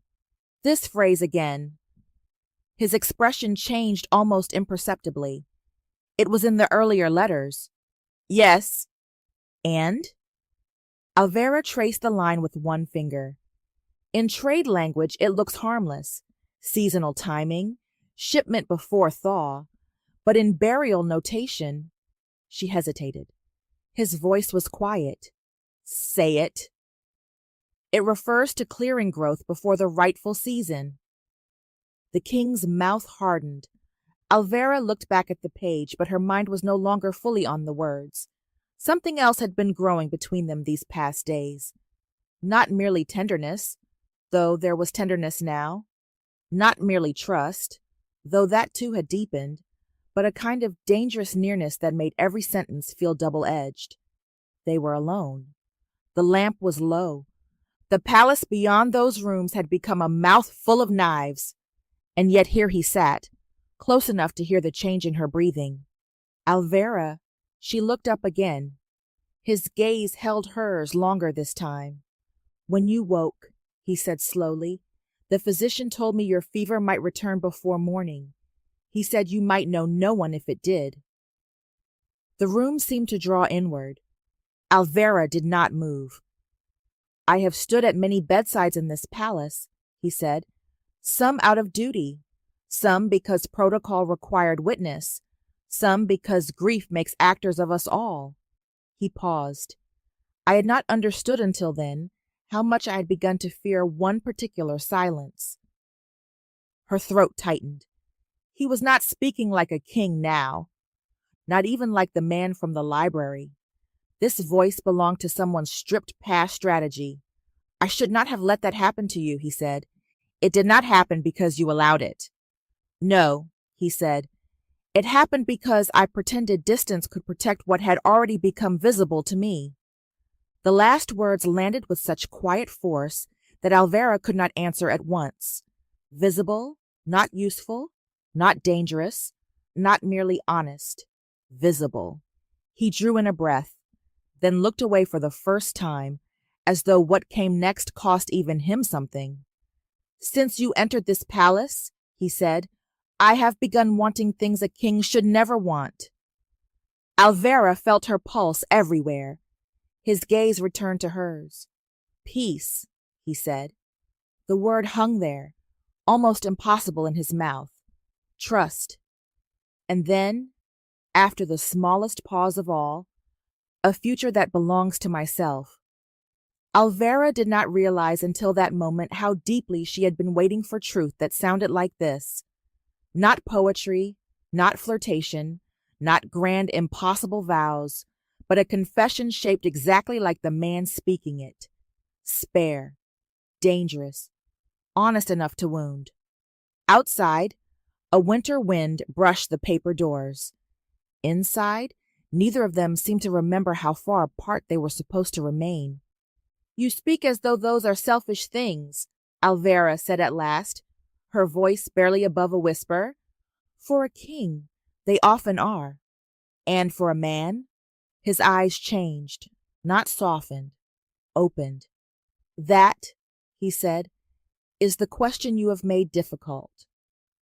A tremor moved through her so slight she almost hated him for seeing it. But of course he did. He saw too much. "And what," she asked, because there was no going backward now, "have I made impossible?" He did not answer at once. Instead, he stood, crossed the small space between them, and came to a stop at the edge of the table, close enough that she could feel the warmth of him in the lamplight, close enough that if either of them leaned even slightly, the careful architecture of their restraint would begin to break. "You have made it impossible," he said quietly, "for me to continue believing that survival is the same thing as living." Alvera's breath left her in a way that felt almost painful. No one had ever spoken to her like that. Not because it was beautiful, though it was, but because it was true in the most dangerous way. A truth that had clearly been fought, denied, buried, and still risen. For one suspended second, neither of them moved.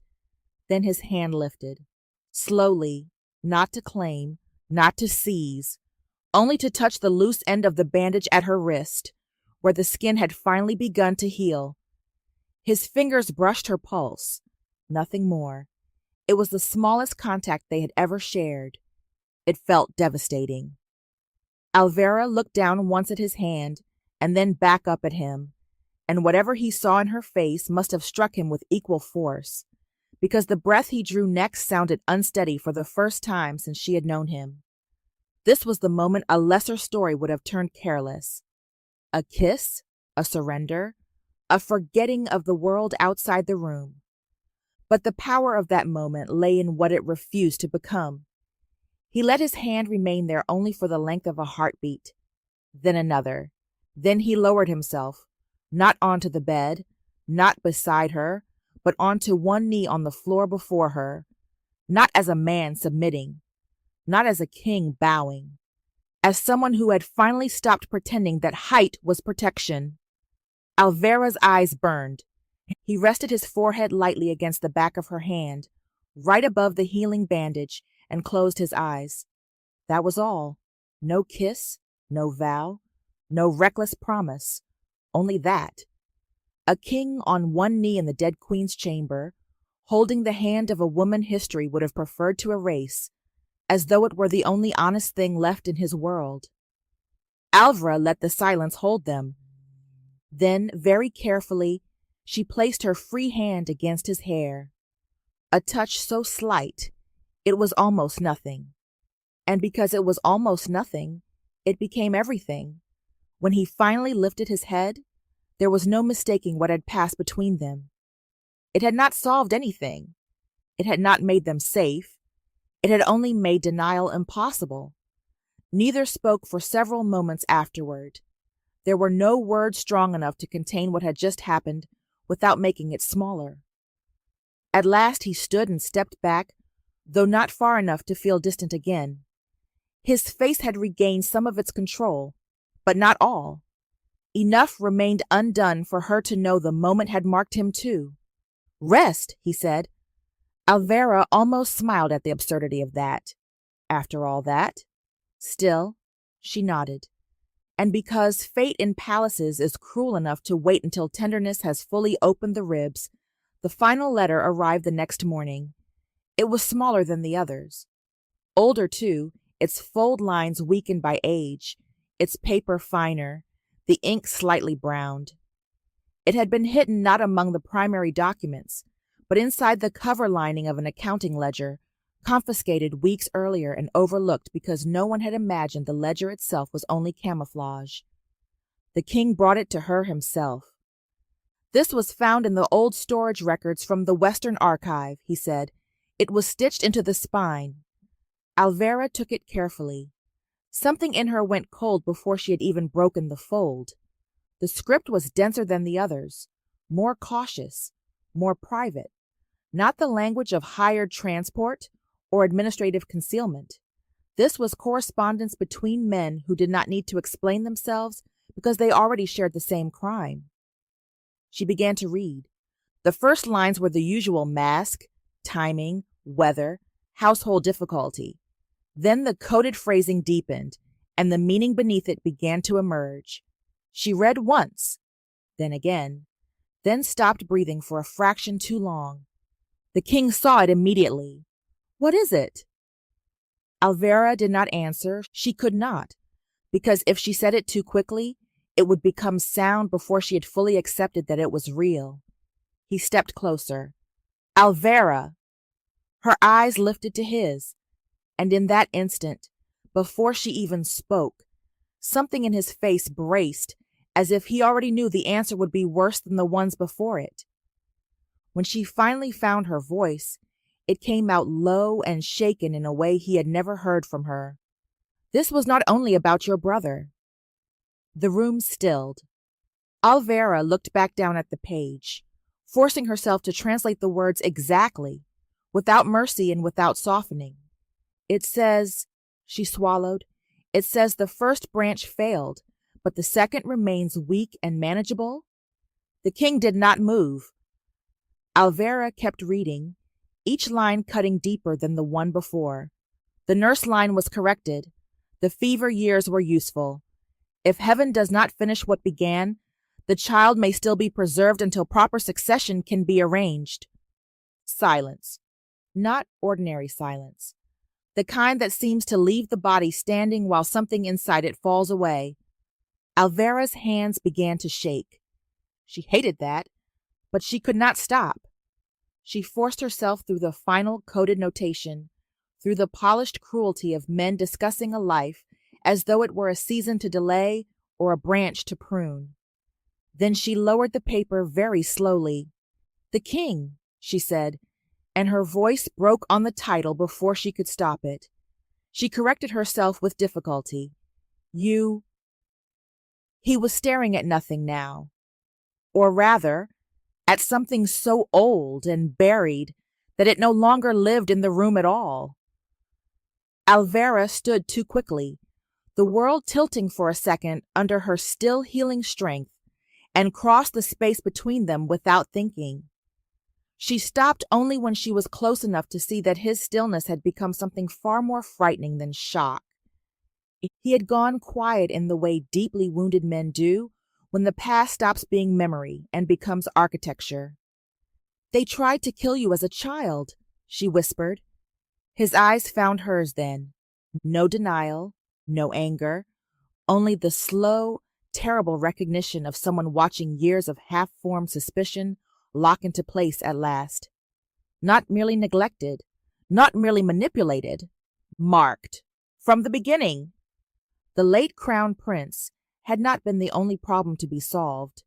The spare prince, the small, inconvenient boy who could be weakened, delayed, managed, perhaps even allowed to live just long enough to remain useful, had always been part of the design.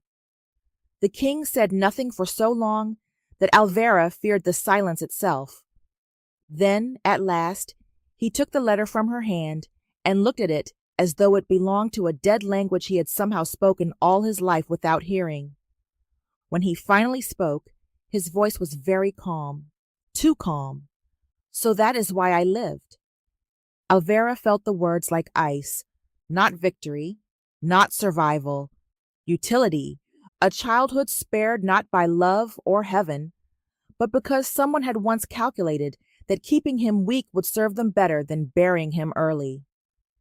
She reached for him without permission, this time not carefully, not ceremonially, just truthfully. Her hand closed around his wrist, firm enough that he had to feel the warmth of it, the refusal of it, the living contradiction of the lie now laid bare between them. "No," she said. He looked at her. Alvera held his gaze with all the force in her body. That is why they failed. After the final letter was translated, the palace did not feel haunted anymore. It felt explained. That was worse. There is a particular kind of terror in realizing that what once seemed like scattered cruelty was never scattered at all. It was arranged, measured, repeated, given time to harden into custom. The deaths, the disappearances, the replaced servants, the physicians dismissed too early, the careful weakening of one prince and the burial of another. None of it had happened because fate had been careless. It had happened because someone had been very, very deliberate. And now that truth sat in the king's private chamber like another living presence. The final letter remained on the table long after Alvera had translated it.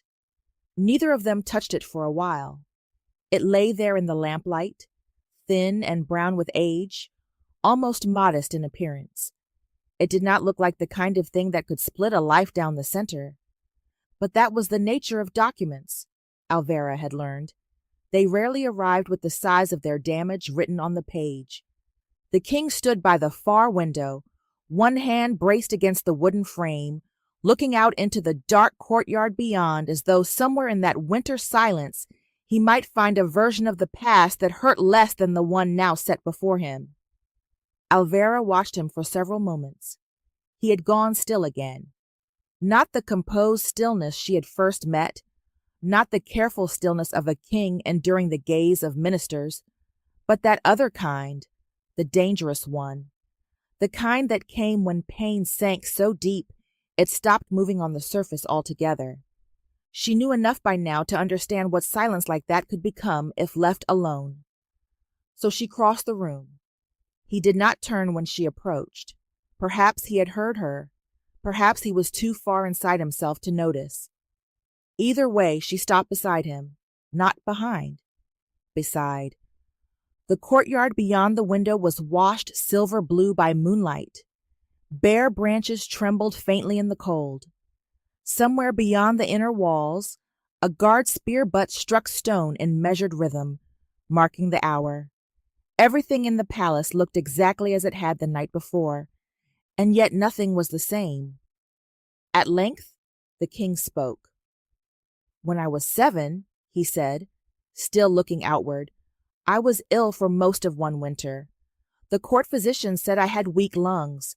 My tutors were reduced, my lessons shortened. For months I was told not to run, not to practice too long, not to exert myself." His mouth tightened. The Queen Dowager visited almost every evening. Alvera said nothing. She would sit at the foot of the bedding and tell me I was precious to the kingdom. His voice stayed calm, that heaven preserved the fragile for reasons men could not yet see. A terrible chill moved through Alvera. The king's gaze remained fixed somewhere beyond the glass dark courtyard. I believed her. It was not a dramatic sentence. That was what made it devastating. Alvera looked down at her hands, then back at him. "You were a child." "Yes." Nothing in the word was self-pitying, only factual, brutal in its simplicity. He finally turned then, and the expression on his face struck something inside her harder than any open grief might have. He did not look broken. He looked worse than broken. He looked as though he had just found the shape of the cage he had lived in all his life. "They let me survive," he said, "because they thought a weakened prince could be arranged around, delayed, used." His eyes sharpened, not with emotion now, but with thought turning to steel. "And when I stopped being arrangeable, they needed you gone." "Yes." The word landed between them like a blade laid flat on wood. For one suspended moment, neither of them moved. The past had changed shape. So had the present.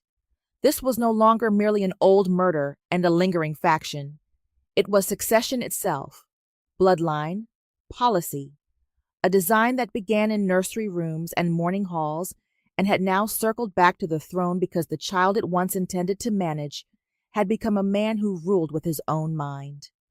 Alvera drew in a breath slowly. Then she said the thing that had become obvious the moment the last letter was opened. They will not stop. His gaze held hers. No. If we bury this now, they will only change method. Yes. And if we expose it halfway, they will turn the court into smoke and claim confusion. A flicker crossed his face. Not surprise. Recognition. She was thinking where he was already thinking, following the same deadly line to its end. We expose all of it, Alvera said. The room went still. He studied her for a long moment, and when he spoke, his voice had gone quieter. You say that as though it cost you nothing. It will cost me everything, she said. His jaw tightened. Alvera. No. She stepped closer, the force in her voice surprising even herself. You are not the only one who understands what this means. He was watching her very carefully now, so she continued. If they can't kill you quietly, they will try to discredit the truth, and I am the easiest place to begin. I am foreign. I am visible. I have already been turned into rumor. The moment these letters move beyond your private chambers, they will say I forged them, corrupted them, misread them, or brought them from outside Joseon to poison the court against its own blood. She swallowed. They will make me the vessel for every lie they need. He did not deny it, because there was nothing to deny. And still, she said, I am telling you we finish this. For a second, something fierce, almost painful, entered his eyes. Not because he disagreed, because he knew she was right. You may lose your freedom, he said. I know. You may lose more than that. I know. His face hardened. You say that too easily. This time Alvera's answer came softer. No. I say it because I understand what kind of story this becomes if we stop now. He looked at her, and she could feel the distance between king and woman, ruler and subject, duty and feeling, all of it narrowing again under the pressure of truth. You once told me, she said, that the people who speak because truth matters more than safety do not live easy lives. A pause. Then, with quiet force, I listened. Something moved in him at that. Something deep enough that for a moment he seemed to forget to guard his face. It was there only briefly. Pride, fear, tenderness, all bound together so tightly they could not be separated cleanly. Then it was gone. He turned back toward the table, and the letters spread across it. We cannot go through the ordinary channels, he said. Too many clerks, too many seals, too many hands that report sideways before they report upward. Alvera joined him at the table. The next hours were spent not in grief, but in war. They laid every document out in order, the earliest coded exchanges, the burial letters, the household transfer records, the hidden seal fragment linked to the Queen Dowager's household, the ledger note, the final letter referring to the second branch that remained weak and manageable. Alvera cross-referenced terminology. The king identified dates, personnel changes, funeral absences, old court appointments that had once seemed minor but no longer did. One by one, fragments that might have been dismissed on their own began to lock together. A pattern emerged. No, more than a pattern. An architecture. The late crown prince had not merely died under suspicious circumstances. He had been isolated, his household infiltrated, his attendants reduced and rotated, until only the wrong sort remained close enough to control access. The king, then still a child prince, had been kept alive but weakened. Medically managed, socially contained, made to appear too fragile to threaten anyone's plans.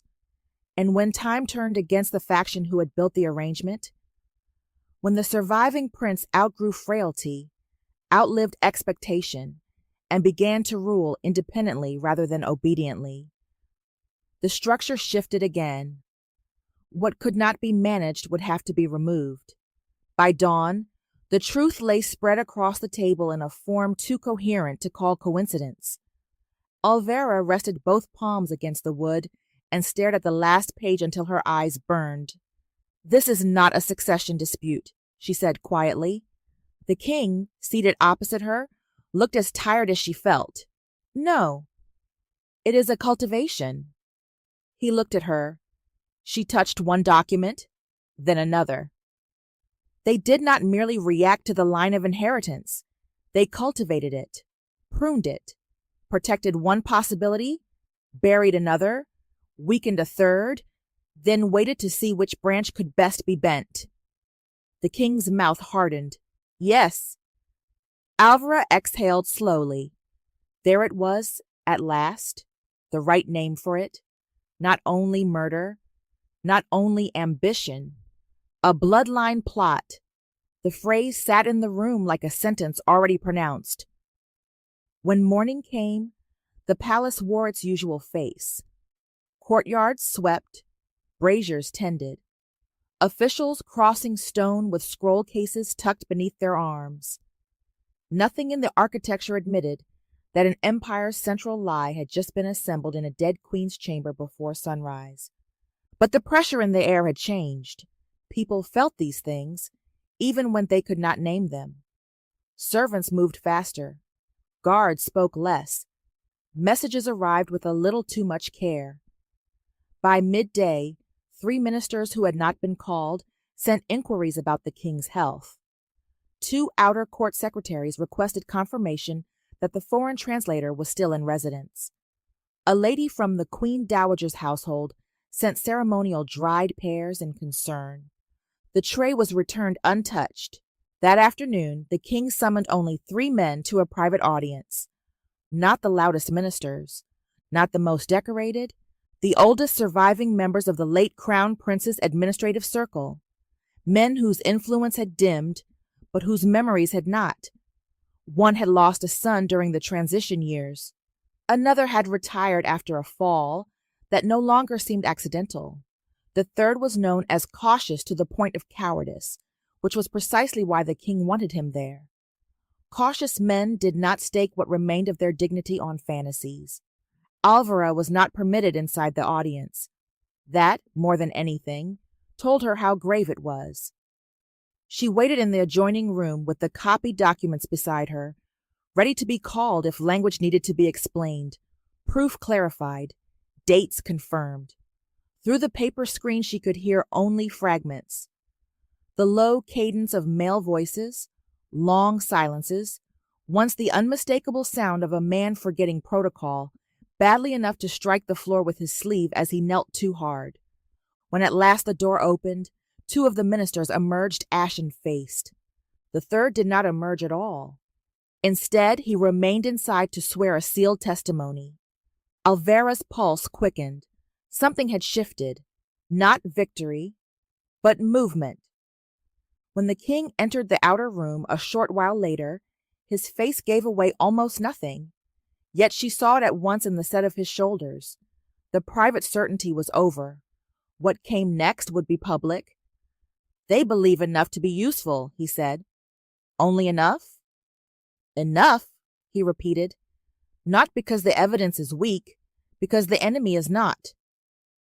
Alvera nodded. That, too, made sense. Truth did not travel through court by righteousness. It traveled by threshold, by how many people could be made to risk standing beside it before it became less dangerous to acknowledge than to deny. And the Queen Dowager, Alvera knew, would already be moving. She was. Before sunset, the strike came, not with assassins this time, with law. A formal accusation was lodged before the State Council. It arrived fast, too fast to have been invented in response to the king's private meetings, which meant the Queen Dowager had either anticipated the move or been warned of it by someone inside the palace walls. Probably both. The charge was elegant in its malice.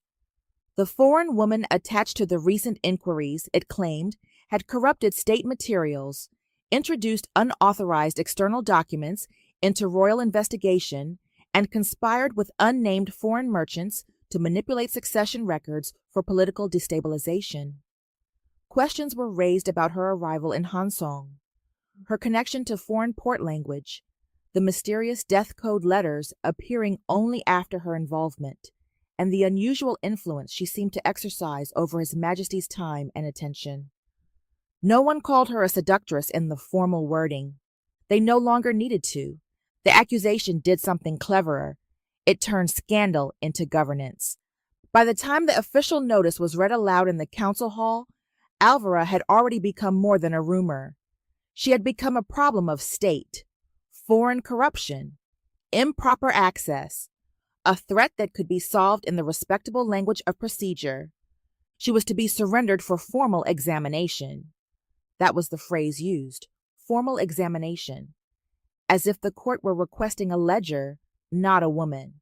When the notice reached the king's chamber, Alvara was there. A young secretary read it aloud with a voice so strained it nearly split on the last line. When he finished, he dropped to his knees and kept his eyes on the floor. No one in the room spoke for a moment. Then the king said, "Leave us." The secretary fled. Alvara stood utterly still after the door shut. There it was, the moment. Not the one the story would later remember, the one before that, the one where choice still breathed. If he handed her over, he could buy time, perhaps even position himself to retrieve her later through quieter channels. It would be cruel, but not irrational. Kings had done worse to save crowns. If he refused, the war would become visible. The ministers would be forced to choose sides earlier than many wished. The Queen Dowager would know beyond all ambiguity that he meant to oppose her openly. And Alvara would become inseparable from the crisis itself. He turned toward her. For an instant she saw it, the weight of all possible outcomes moving behind his eyes at once. Strategy, fear, fury, calculation, feeling, locked down so hard it threatened to break its own containment. "You must leave the inner palace tonight," he said. The words hit her like cold water. "What?" "I can move you to the old scholars' quarter near the Western Archive. Fewer eyes, fewer ceremonial routes, easier to secure." Alvara stared at him. "That is not leaving. That is hiding me in another corner." "Yes." "And when they ask for me tomorrow?" His jaw tightened. "They will ask." "And?" He held her gaze. Something about the answer he did not give made her blood turn to iron. "No," she said. His voice sharpened. "Alvara!" "No." She took a step toward him, the force of her refusal startling even herself. "If you move me now, they win the argument before the hearing begins. They will say you hid evidence, protected corruption, feared examination." "I do not care what they say." "I do." The silence that followed flared instantly. Not because he was angry, because she had cut straight through the center of the problem. He looked at her as though he could not decide whether to shake her or pull her out of the room and bar the doors behind them. "They are not asking for explanation," he said, voice low. "They are asking for access. There is a difference." "I know." "They will not question you in fairness." "I know." "They will isolate you, strip your words of context, and turn every breath into proof of what they have already decided." "I know." His composure broke then. Not wildly, not loudly, but in that sharp, sudden way that felt almost more intimate than tenderness. "And still you stand there as though this is negotiable." Alvara's heart hammered once against her ribs. Then she answered with equal force, "No, I stand here because it is not." The room held. They were too close now, too raw. both of them stripped down to conviction without the shelter of formal speech. "If you protect me by removing me," she said, "then everything they say becomes plausible. The letters become suspect. The testimony becomes political theater. The ministers who are wavering return to safety, and the Queen Dowager gains the one thing she needs most." "Time," he said. "Yes." The word landed hard. For a long moment, neither of them moved. Then his face changed, not softened, resolved. The king stepped back once, only once, and when he spoke again, his voice had become utterly royal. "Very well." Alvera felt her breath catch. He crossed to the writing table, lifted the brush himself, and began issuing orders. Not frantic ones, not hidden ones, visible ones. The State Council would convene at first bell. The 3 ministers privately briefed that morning would attend. The sealed testimonies would be brought under guard. The letters would be presented in stages, beginning with the burial correspondence and ending with the final childhood memorandum. No copy would leave the room unless made in the presence of royal authority. No agent of the Queen Dowager's household would touch the originals. And Alvera would appear under direct royal protection as translator of record. The room seemed to shift with each stroke of his brush. This was no longer defense. It was declaration. By dawn the next day, the council hall was thick with men who smelled danger and had dressed for history. Ministers in layered silk, record keepers, legal advisors, senior court secretaries, old enemies suddenly pretending civility, younger officials trying not to stare too obviously toward the raised platform where the king would sit. Outside the hall, guards lined the courtyard in doubled ranks. Word had spread beyond anything the palace could contain. Even the city felt it. Something was happening at the center. Something larger than scandal and too sharp to be prayer. Alvera stood in the antechamber waiting to be called, dressed more simply than any court lady, but with greater care than a servant. Not because appearance could save her, because disorder would be used against her too. Her hands were cold, not shaking. Cold. One of the king's senior attendants approached and bowed. "His Majesty asks that you remain here until summoned." Alvera nodded. The attendant hesitated, then added in a lower voice, "He has not slept." "Neither have I," she almost said. But the words stayed where they were. From beyond the heavy doors came the murmur of assembled power, then the sharp announcement of royal entry. The room beyond shifted all at once. Fabric, movement, knees hitting floor. A long silence followed. Then proceedings began. Alvera could not see it yet, but she could hear enough to imagine the shapes of it. Formal statements, the accusation read aloud, the request for her surrender, for examination, the careful euphemisms of men who wanted blood without ever being seen reaching for the knife themselves. Then a new voice entered the current.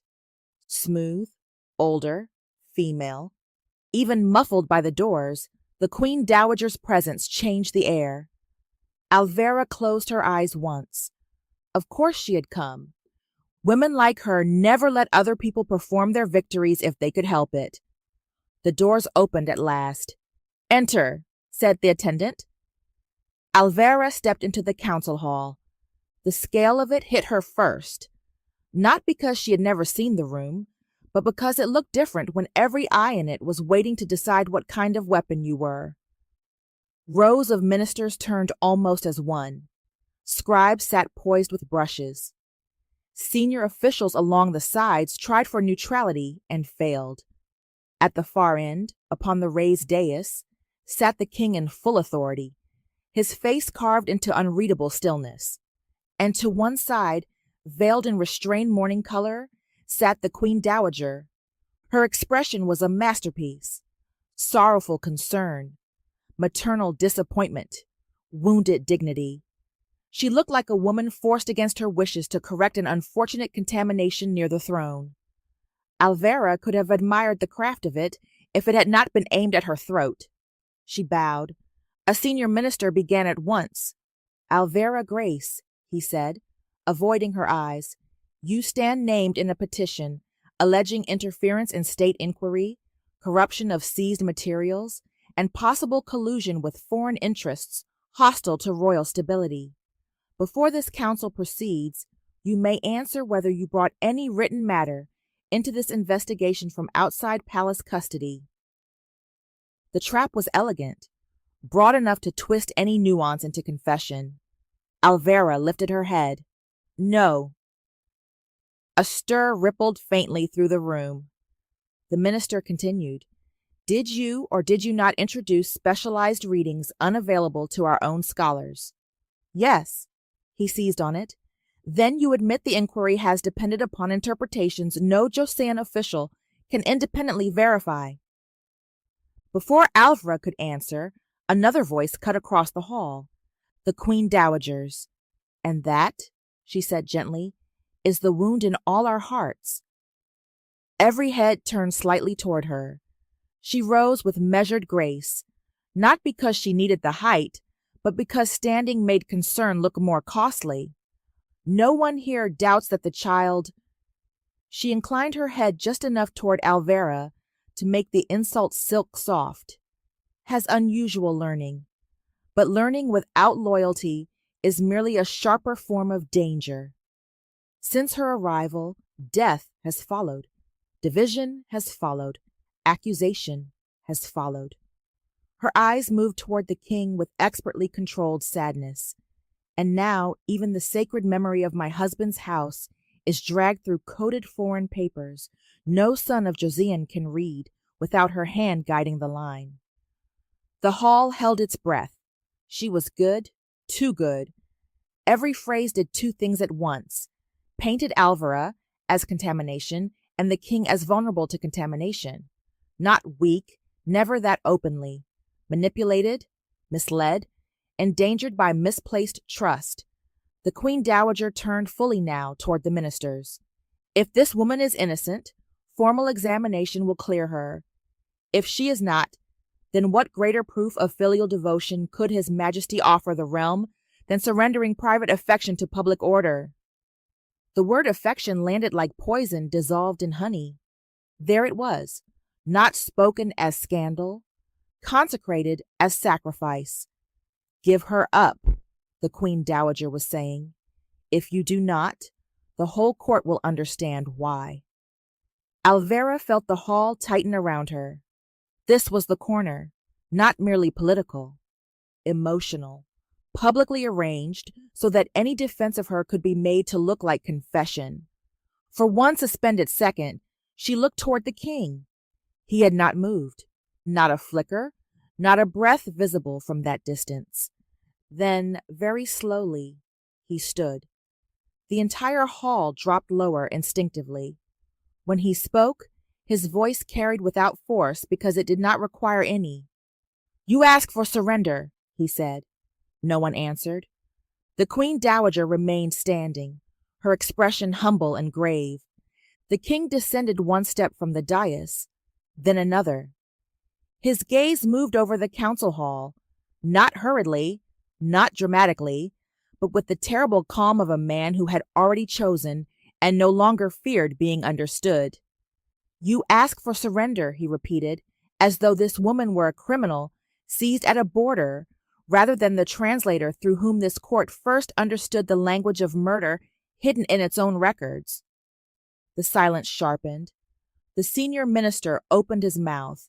"Your Majesty, with respect, the concern is precisely that her role in that understanding may itself be convenient," the king said. The minister stopped. The king kept descending until he stood not quite halfway between the dais and the floor where Alvera waited under 100 measuring eyes. "Then let us speak plainly," he said. A rustle moved through the room. Plain speech was dangerous. Plain speech in court was nearly an act of violence.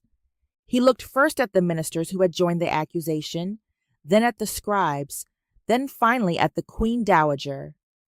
These letters were not created by foreign hands. They were hidden by domestic ones. They do not accuse the realm from outside. They expose rot within it. And the woman you asked me to surrender did not invent that rot. His voice remained level. She read it. A pulse of shock passed through the hall.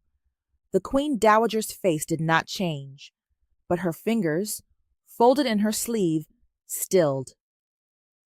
The king turned slightly and extended one hand toward the table where the first sealed documents now rested. Before this council are burial letters tied to the removal of persons from the late Crown Prince's household transfer records masked as trade routing, and memoranda concerning the prolonged weakening of a surviving branch of succession.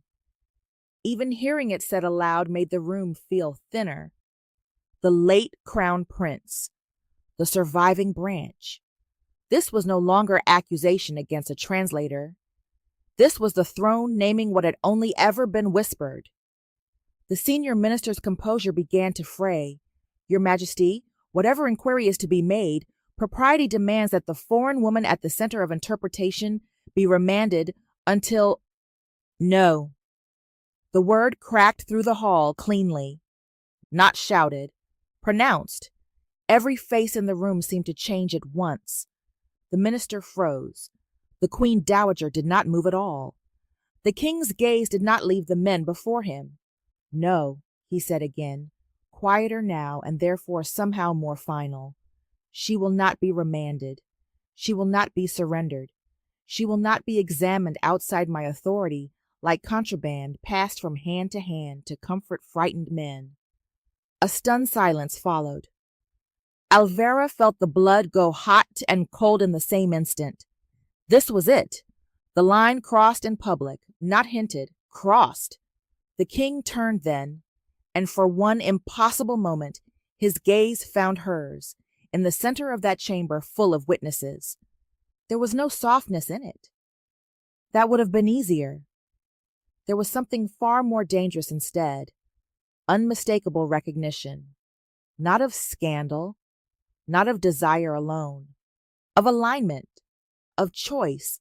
When he looked back to the court, his face had become iron. If any charge is to be weighed, he said, it will be weighed against those who bury treason beneath mourning cloth and called manipulation loyalty, not against the woman who made their language visible. The council hall seemed to stop breathing. Even the scribes hesitated, as though unsure whether their brushes were permitted to move through history this quickly. The Queen Dowager spoke at last, very softly. Your Majesty places much certainty in one foreign voice. The king did not even look at her when he answered. No, he said, I place certainty where the evidence leads, even when it leads where this court has long been trained not to look. The silence after the king refused to surrender Alvera did not feel like peace. It felt like the moment before a roof beam split. No one in the council hall moved at first, not because they did not want to, because the room itself seemed to have forgotten how. Ministers who had spent their entire lives mastering the choreography of power now sat caught inside a different kind of order, one not built on habit, but on truth spoken too plainly to be immediately absorbed. Even the scribes looked shaken, their brushes hovering over paper, as though they understood that whatever they wrote next would not merely record the court. It would change it. The Queen Dowager was the first to recover. Of course she was. Women like her did not survive decades inside palaces by collapsing at the first fracture. They survived by recognizing that power, once threatened, must either retreat with elegance or strike with precision. And if she could not yet retreat, then she would do what she had always done best. She would turn the room itself into her ally. When she spoke, her voice was soft enough to invite listening. My son speaks with conviction, she said, and even now the lie of that phrase landed smoothly, almost beautifully. But conviction is not proof, not in matters of blood, not in matters of succession, and never in matters where a kingdom may be set against its own memory. No one breathed too loudly. The Queen Dowager stepped forward with measured grace, every fold of her mourning silk falling exactly where it should, every expression arranged into wounded dignity. "I do not ask the court to doubt His Majesty's intelligence," she continued. "I ask it only to remember how dangerous the present hour is. We are offered coded fragments, read through foreign eyes, now assembled into the most terrible possible story. Shall we condemn the dead by implication? Shall we stain the former king's house because a woman from beyond Joseon claims to hear murder in every line?" There were murmurs then, small, uneven, but real. Alvera heard the shift at once, not because the Queen Dowager had won the hall back, but because she had found what frightened it. Not scandal, not romance, not even treason, disorder. That was always what made courts tremble. Not the crime itself, but the possibility that naming it might tear open more than the room was willing to hold. The Queen Dowager knew this. She had built her life upon it. She turned then, not to Alvera, but to the ministers. "Ask yourselves," she said, "what happens to a kingdom when grief is rewritten as conspiracy, when palace records become riddles, when every old sorrow is handed new teeth? Does order survive such things? Does dignity?" It was skillful, more than skillful. It was dangerous because part of it was true. Truth in the wrong mouth could become a weapon finer than any lie. The king did not interrupt her. He let her speak. Alvera understood the wisdom of that too. Power too quickly asserted looked afraid of dissent. Power that waited looked certain it could bear being challenged. The Queen Dowager's gaze moved at last toward Alvera, light as silk and just as cruel. "This court has heard much of the translator's courage," she said, "but courage is not purity. Learning is not loyalty. And a woman who appears at the center of every disturbance should not be shielded from scrutiny merely because she has become dear to the throne." The hall tightened. There it was again. Not a direct accusation of love, something cleverer. Something meant to force the king either to deny feeling or be ruled by it in public. Alvera did not look toward him. Not yet. She kept her face still, her hands folded before her, and let the insult move past her without claiming visible space. But inside, something cold and hard had settled. This was the last shape the Queen Dowager had left to work with. If she could not bury the evidence, she would pollute its source. If she could not discredit the letters entirely, she would make the court believe the king's judgment had been corrupted by proximity. That was the battlefield now. Not whether the crimes existed, whether the truth could survive being spoken by the wrong woman. The senior minister who had first read the accusation cleared his throat carefully. He looked older now than he had an hour ago. "Your Majesty," he said, addressing the king but keeping his gaze lowered, "the court must proceed with extraordinary care. The documents are grave, the implications graver still. If further testimony exists, it should be heard now." The king inclined his head once. That was all the permission needed. A side door opened. The first witness entered slowly, supported more by dignity than by strength. He was one of the retired officials privately summoned the day before, a man whose shoulders had curved with age, but whose eyes remained painfully clear. He bowed as far as his body allowed and was seated by order of the king, a courtesy that itself stirred whispers. No ordinary testimony was about to be given. When he began speaking, his voice shook only once, then steadied. He spoke of the late crown prince's final illness, the strange restrictions placed around his household, the sudden reassignment of trusted attendants, the sealed instructions issued in the Queen Dowager's name for the comfort of the royal family, which in practice had narrowed access rather than eased it. He spoke of warnings dismissed, of a physician transferred away only days before the prince declined sharply, of records altered after the death and names omitted from burial inventories. No single detail proved murder. That was not the nature of old crimes done carefully. But together, they did what truth often does best. They made innocence begin to look impossible. The second testimony struck harder. This witness had once served in the outer administration of the young prince who would become king. He spoke reluctantly at first, like a man who had spent years surviving by refusing to understand too much all at once. But once the final letter was shown to him, once the line regarding fever years and a weak second branch was read into the record, something in him gave way. He knelt fully then, despite his age, and confessed what he had never before dared shape into words. There had been instructions, never signed plainly, never written in a way that could survive honest reading, but instructions all the same. The prince's lessons were to be reduced. His physical training softened. Medicinal tonics increased in certain seasons and changed in others. Household women who questioned too much were removed under the pretext of illness or marriage transfer. Men who treated the child as strong were corrected. Men who spoke of him as fragile were promoted. The council hall had become so quiet by then that each syllable seemed to strike lacquer. No one could miss what was taking shape. The king had not simply survived a dangerous court. He had been curated inside it, preserved in weakness, allowed to live because weakness served the design. Across the hall, the Queen Dowager had gone very still, not visibly frightened. Something worse, thinking. Alvera recognized it at once, the mind of a strategist measuring how much had been lost, how much still might be salvaged, and which sacrifice would preserve what remained. The king saw it too. That was why he moved when he did. He stepped down from the dais again, but this time he did not stop halfway. He crossed the space fully and came to stand beside the evidence table itself, one hand resting near the bundle of letters, the hidden seal fragment, and the copied testimonies now laid in public view. "These are not stories," he said.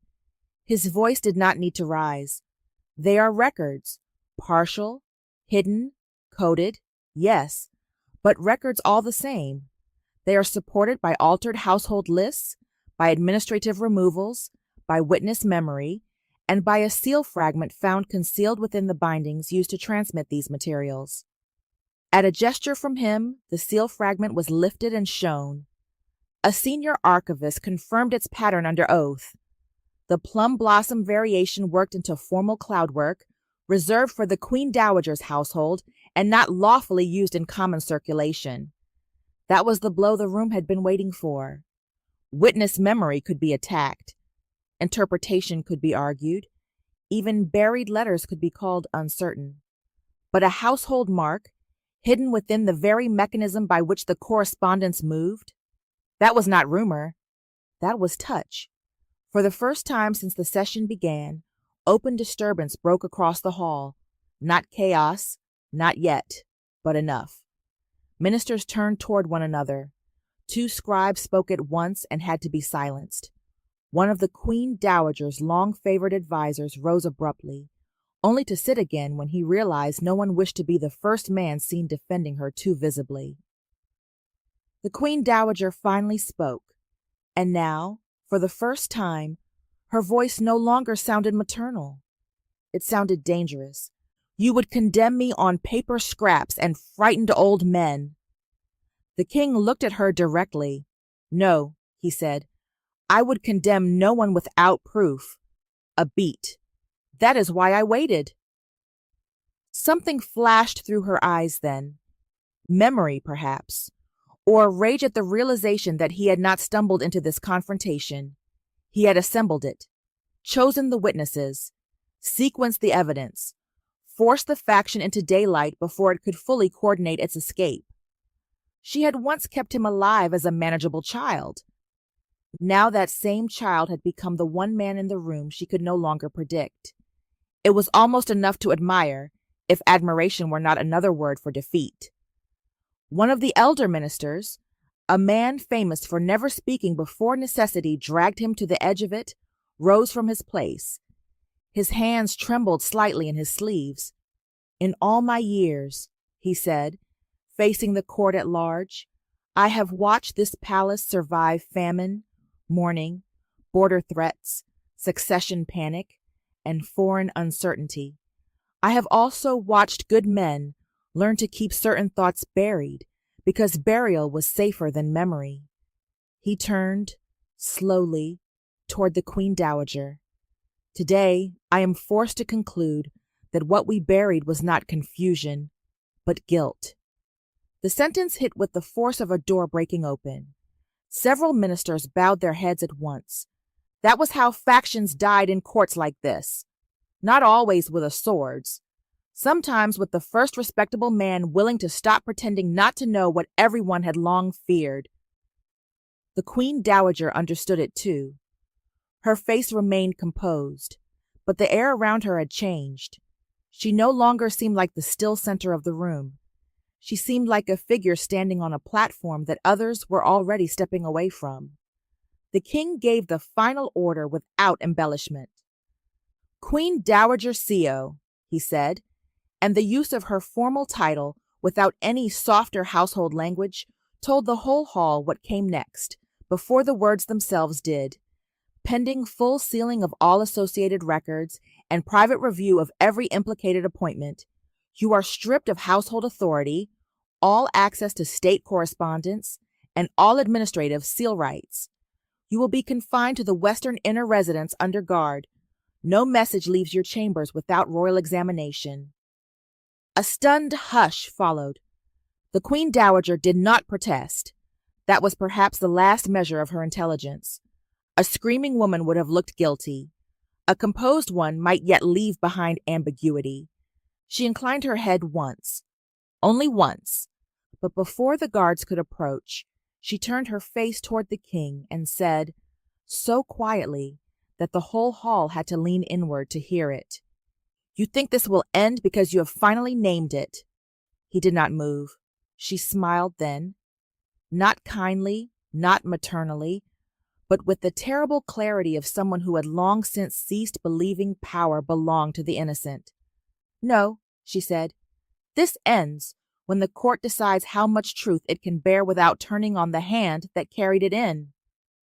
Her eyes shifted, not to the ministers, to Alvara. Then she allowed herself to be led away. That was the moment the room should have exhaled. It did not, because everyone had heard what she meant. The Queen Dowager's faction had collapsed.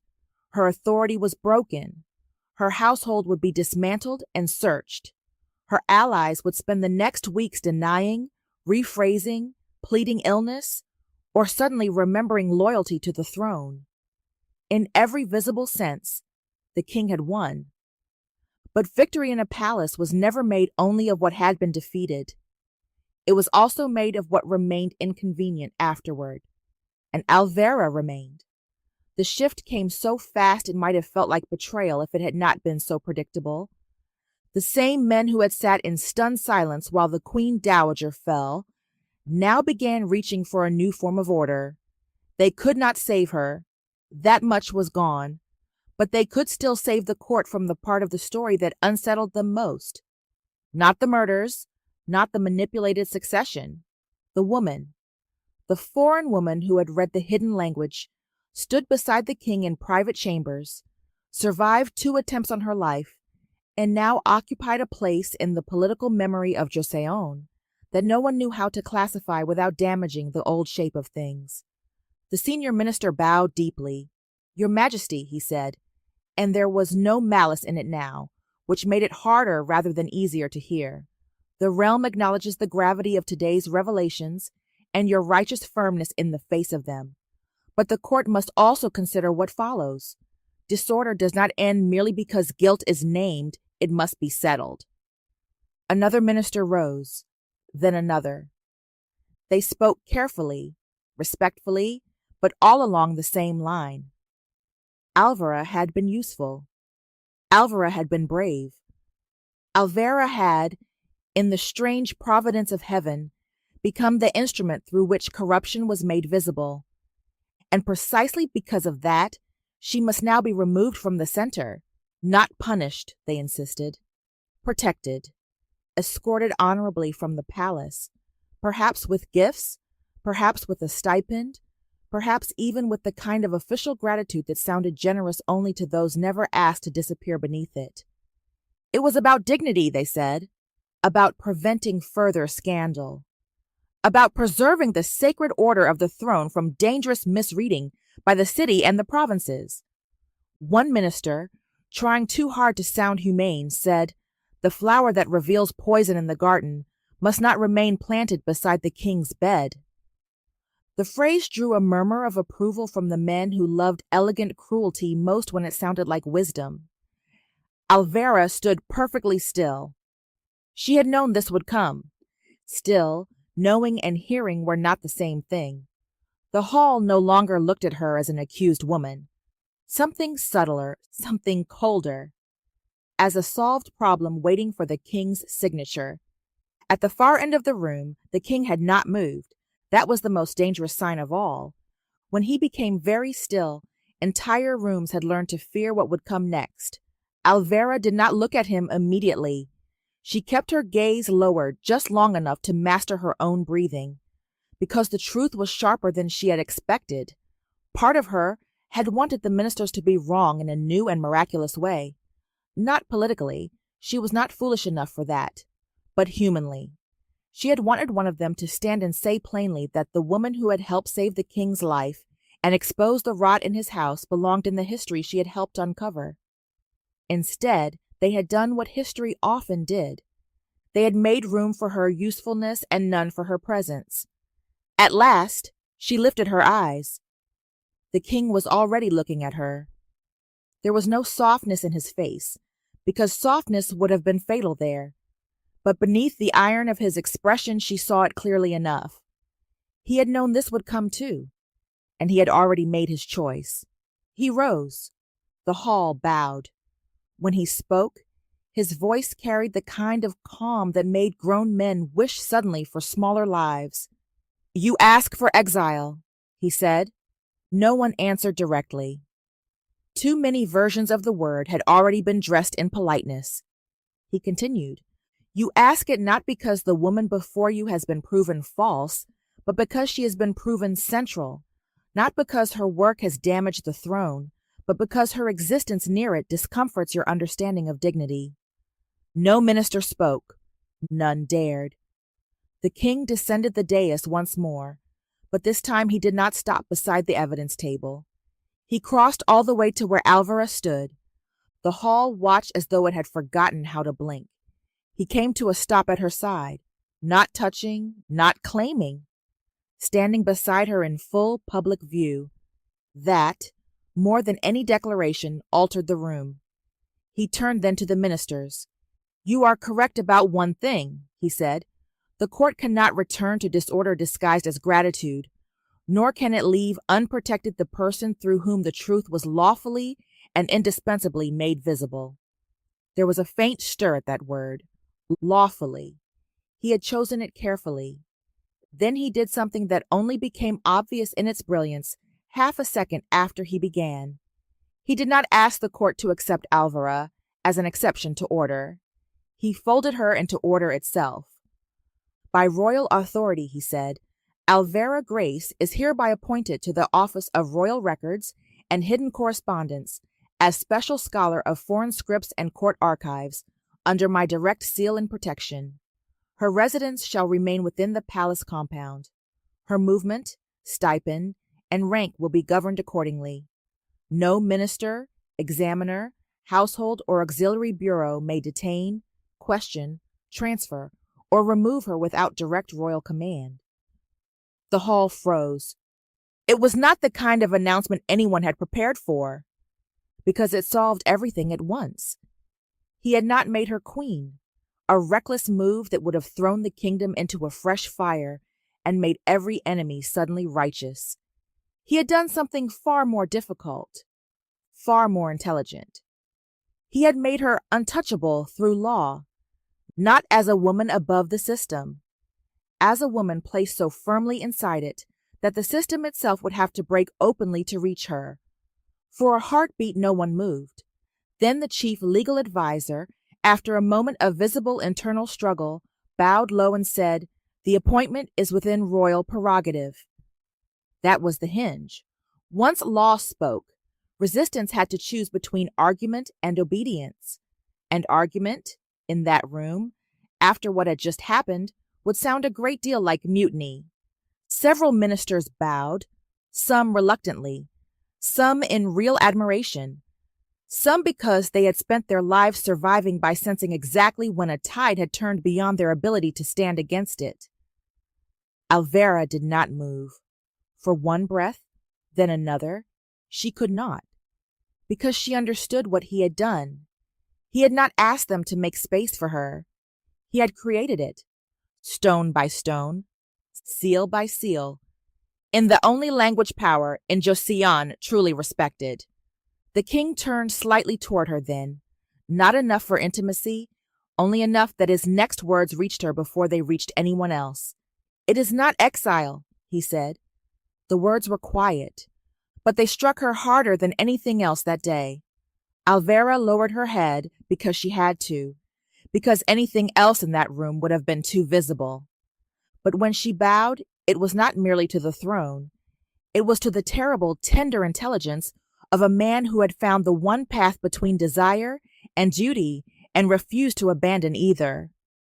The remainder of the proceedings passed in a blur of formalities: seals to be surrendered, households to be searched, archives to be reopened under supervision, ministers to be reassigned pending review, testimonies to be copied and locked under layered authority. The Queen Dowager's chief retainers were separated from one another before dusk. 2 attempted to claim illness. 1 fainted. Another, cornered by records already in hand, began confessing before midnight. By evening, the palace had changed shape. Not outwardly. The roofs remained the same, the courtyards, the gates, the measured procession of duty, all of it remained intact. But something central had shifted. A silence, long mistaken for stability, had been broken open.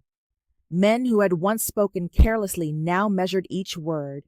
Servants, who had survived by shrinking into walls, suddenly found themselves carrying messages through a palace where the old center no longer held. As for Alvera, she was moved again, not back into hiding, into rooms prepared for her new office near the Eastern Archives, close enough to the king's working chambers to matter, far enough to remain proper. Shelves were brought in, inkstones, sand trays, lock boxes for sealed correspondence. A senior archivist, after one day of visible discomfort, began treating her with the brittle formal respect reserved for people no one wished to offend by accident. The city heard everything in fragments, not the full truth, perhaps. Courts never allowed that, but enough. The Queen Dowager had been confined. The king had purged a hidden faction. A foreign woman had not been expelled, but elevated. Hansong, being Hansong, did what cities always do with impossible stories. It named her. Not in the official records, not at first. In the markets, in the side streets, in the women's quarters, in the murmuring distance between fascination and fear. The black rose of Hansong, a flower no one had planted, a beauty no one had known where to place, a thing associated now with danger, truth, and a strange kind of elegance that survived where it was not supposed to. By the time spring reached the palace, the name had settled into the city like pollen. The cold broke slowly that year. First the wind softened, then the stone lost its iron bite. Then buds appeared along the inner branches as if the kingdom itself were testing whether renewal could be trusted after so much rot had been turned up beneath the soil. Alvera's new life did not become easy. It became real. That was better. She worked from dawn through long, slanting afternoons in the archive chambers, cataloging foreign correspondence, building a protected system for coded records, cross-referencing seals that had once passed too freely through hands the court now preferred not to remember. She met scholars who respected her, scholars who feared her, and scholars who disliked her on principle, but preferred law to prejudice, when law wore the king's seal strongly enough. The king did not come to her daily. That would have been too dangerous still, too visible. But they moved now within the same world without the old pretense that one of them could be cut from the other cleanly. Sometimes he summoned her for work, and work was all it seemed to be, until a pause lingered half a breath too long. Sometimes they met in passing at the edge of a courtyard, surrounded by attendants and propriety, and said almost nothing at all. Sometimes, late, when the moon turned the paper windows silver, a sealed question would arrive regarding an obscure archive matter that clearly could have waited until morning.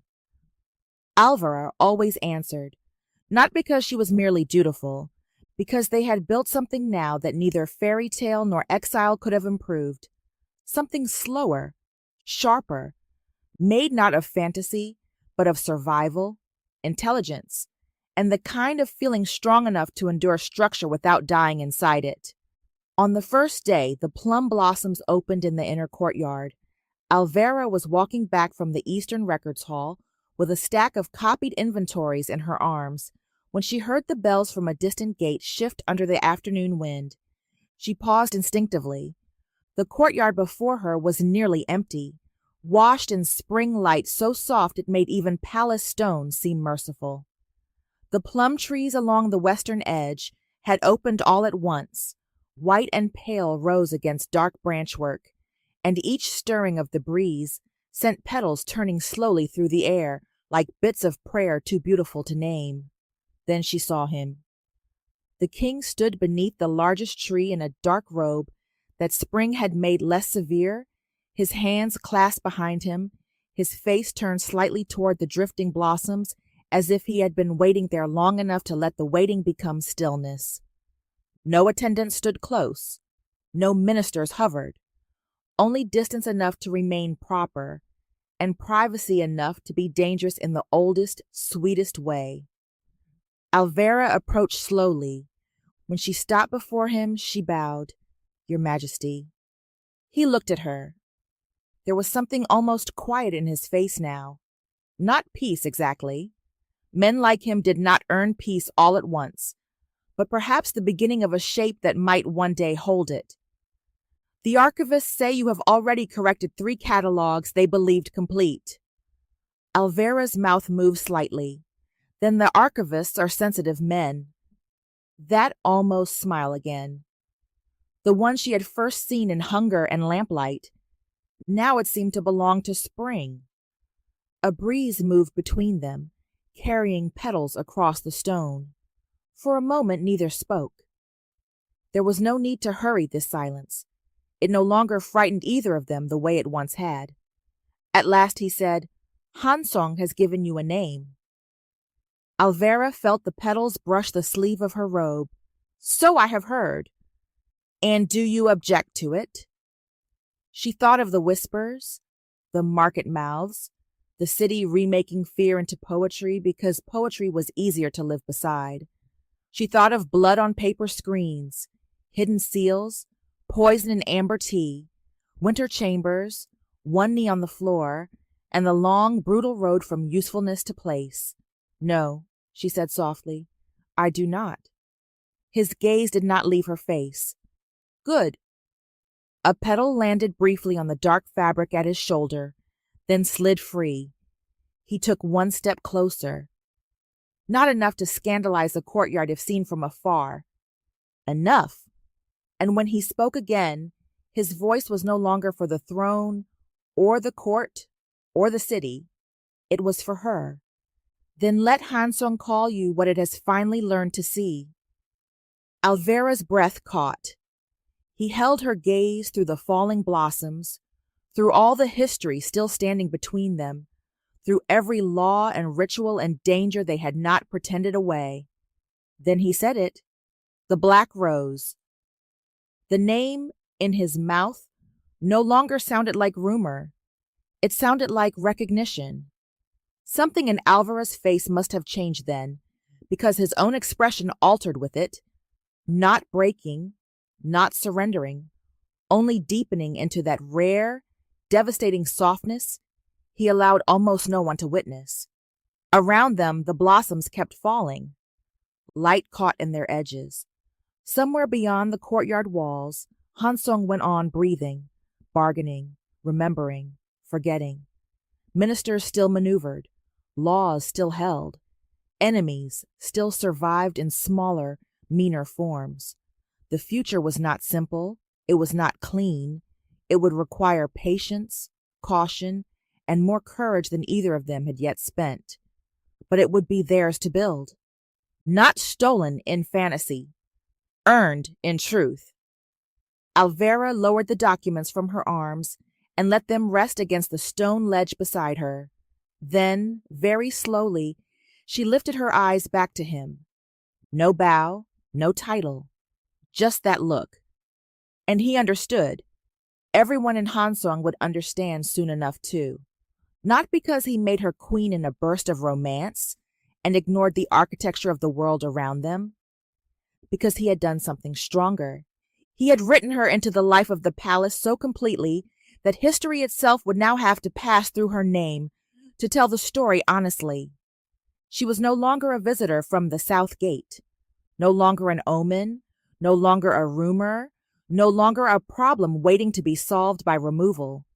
She was inside the archive, inside the court, inside the memory of the capital, inside his world. And as the plum blossoms fell between them in the bright, breathing heart of spring, Hansong, whether it approved or not, could no longer pretend she was passing through history.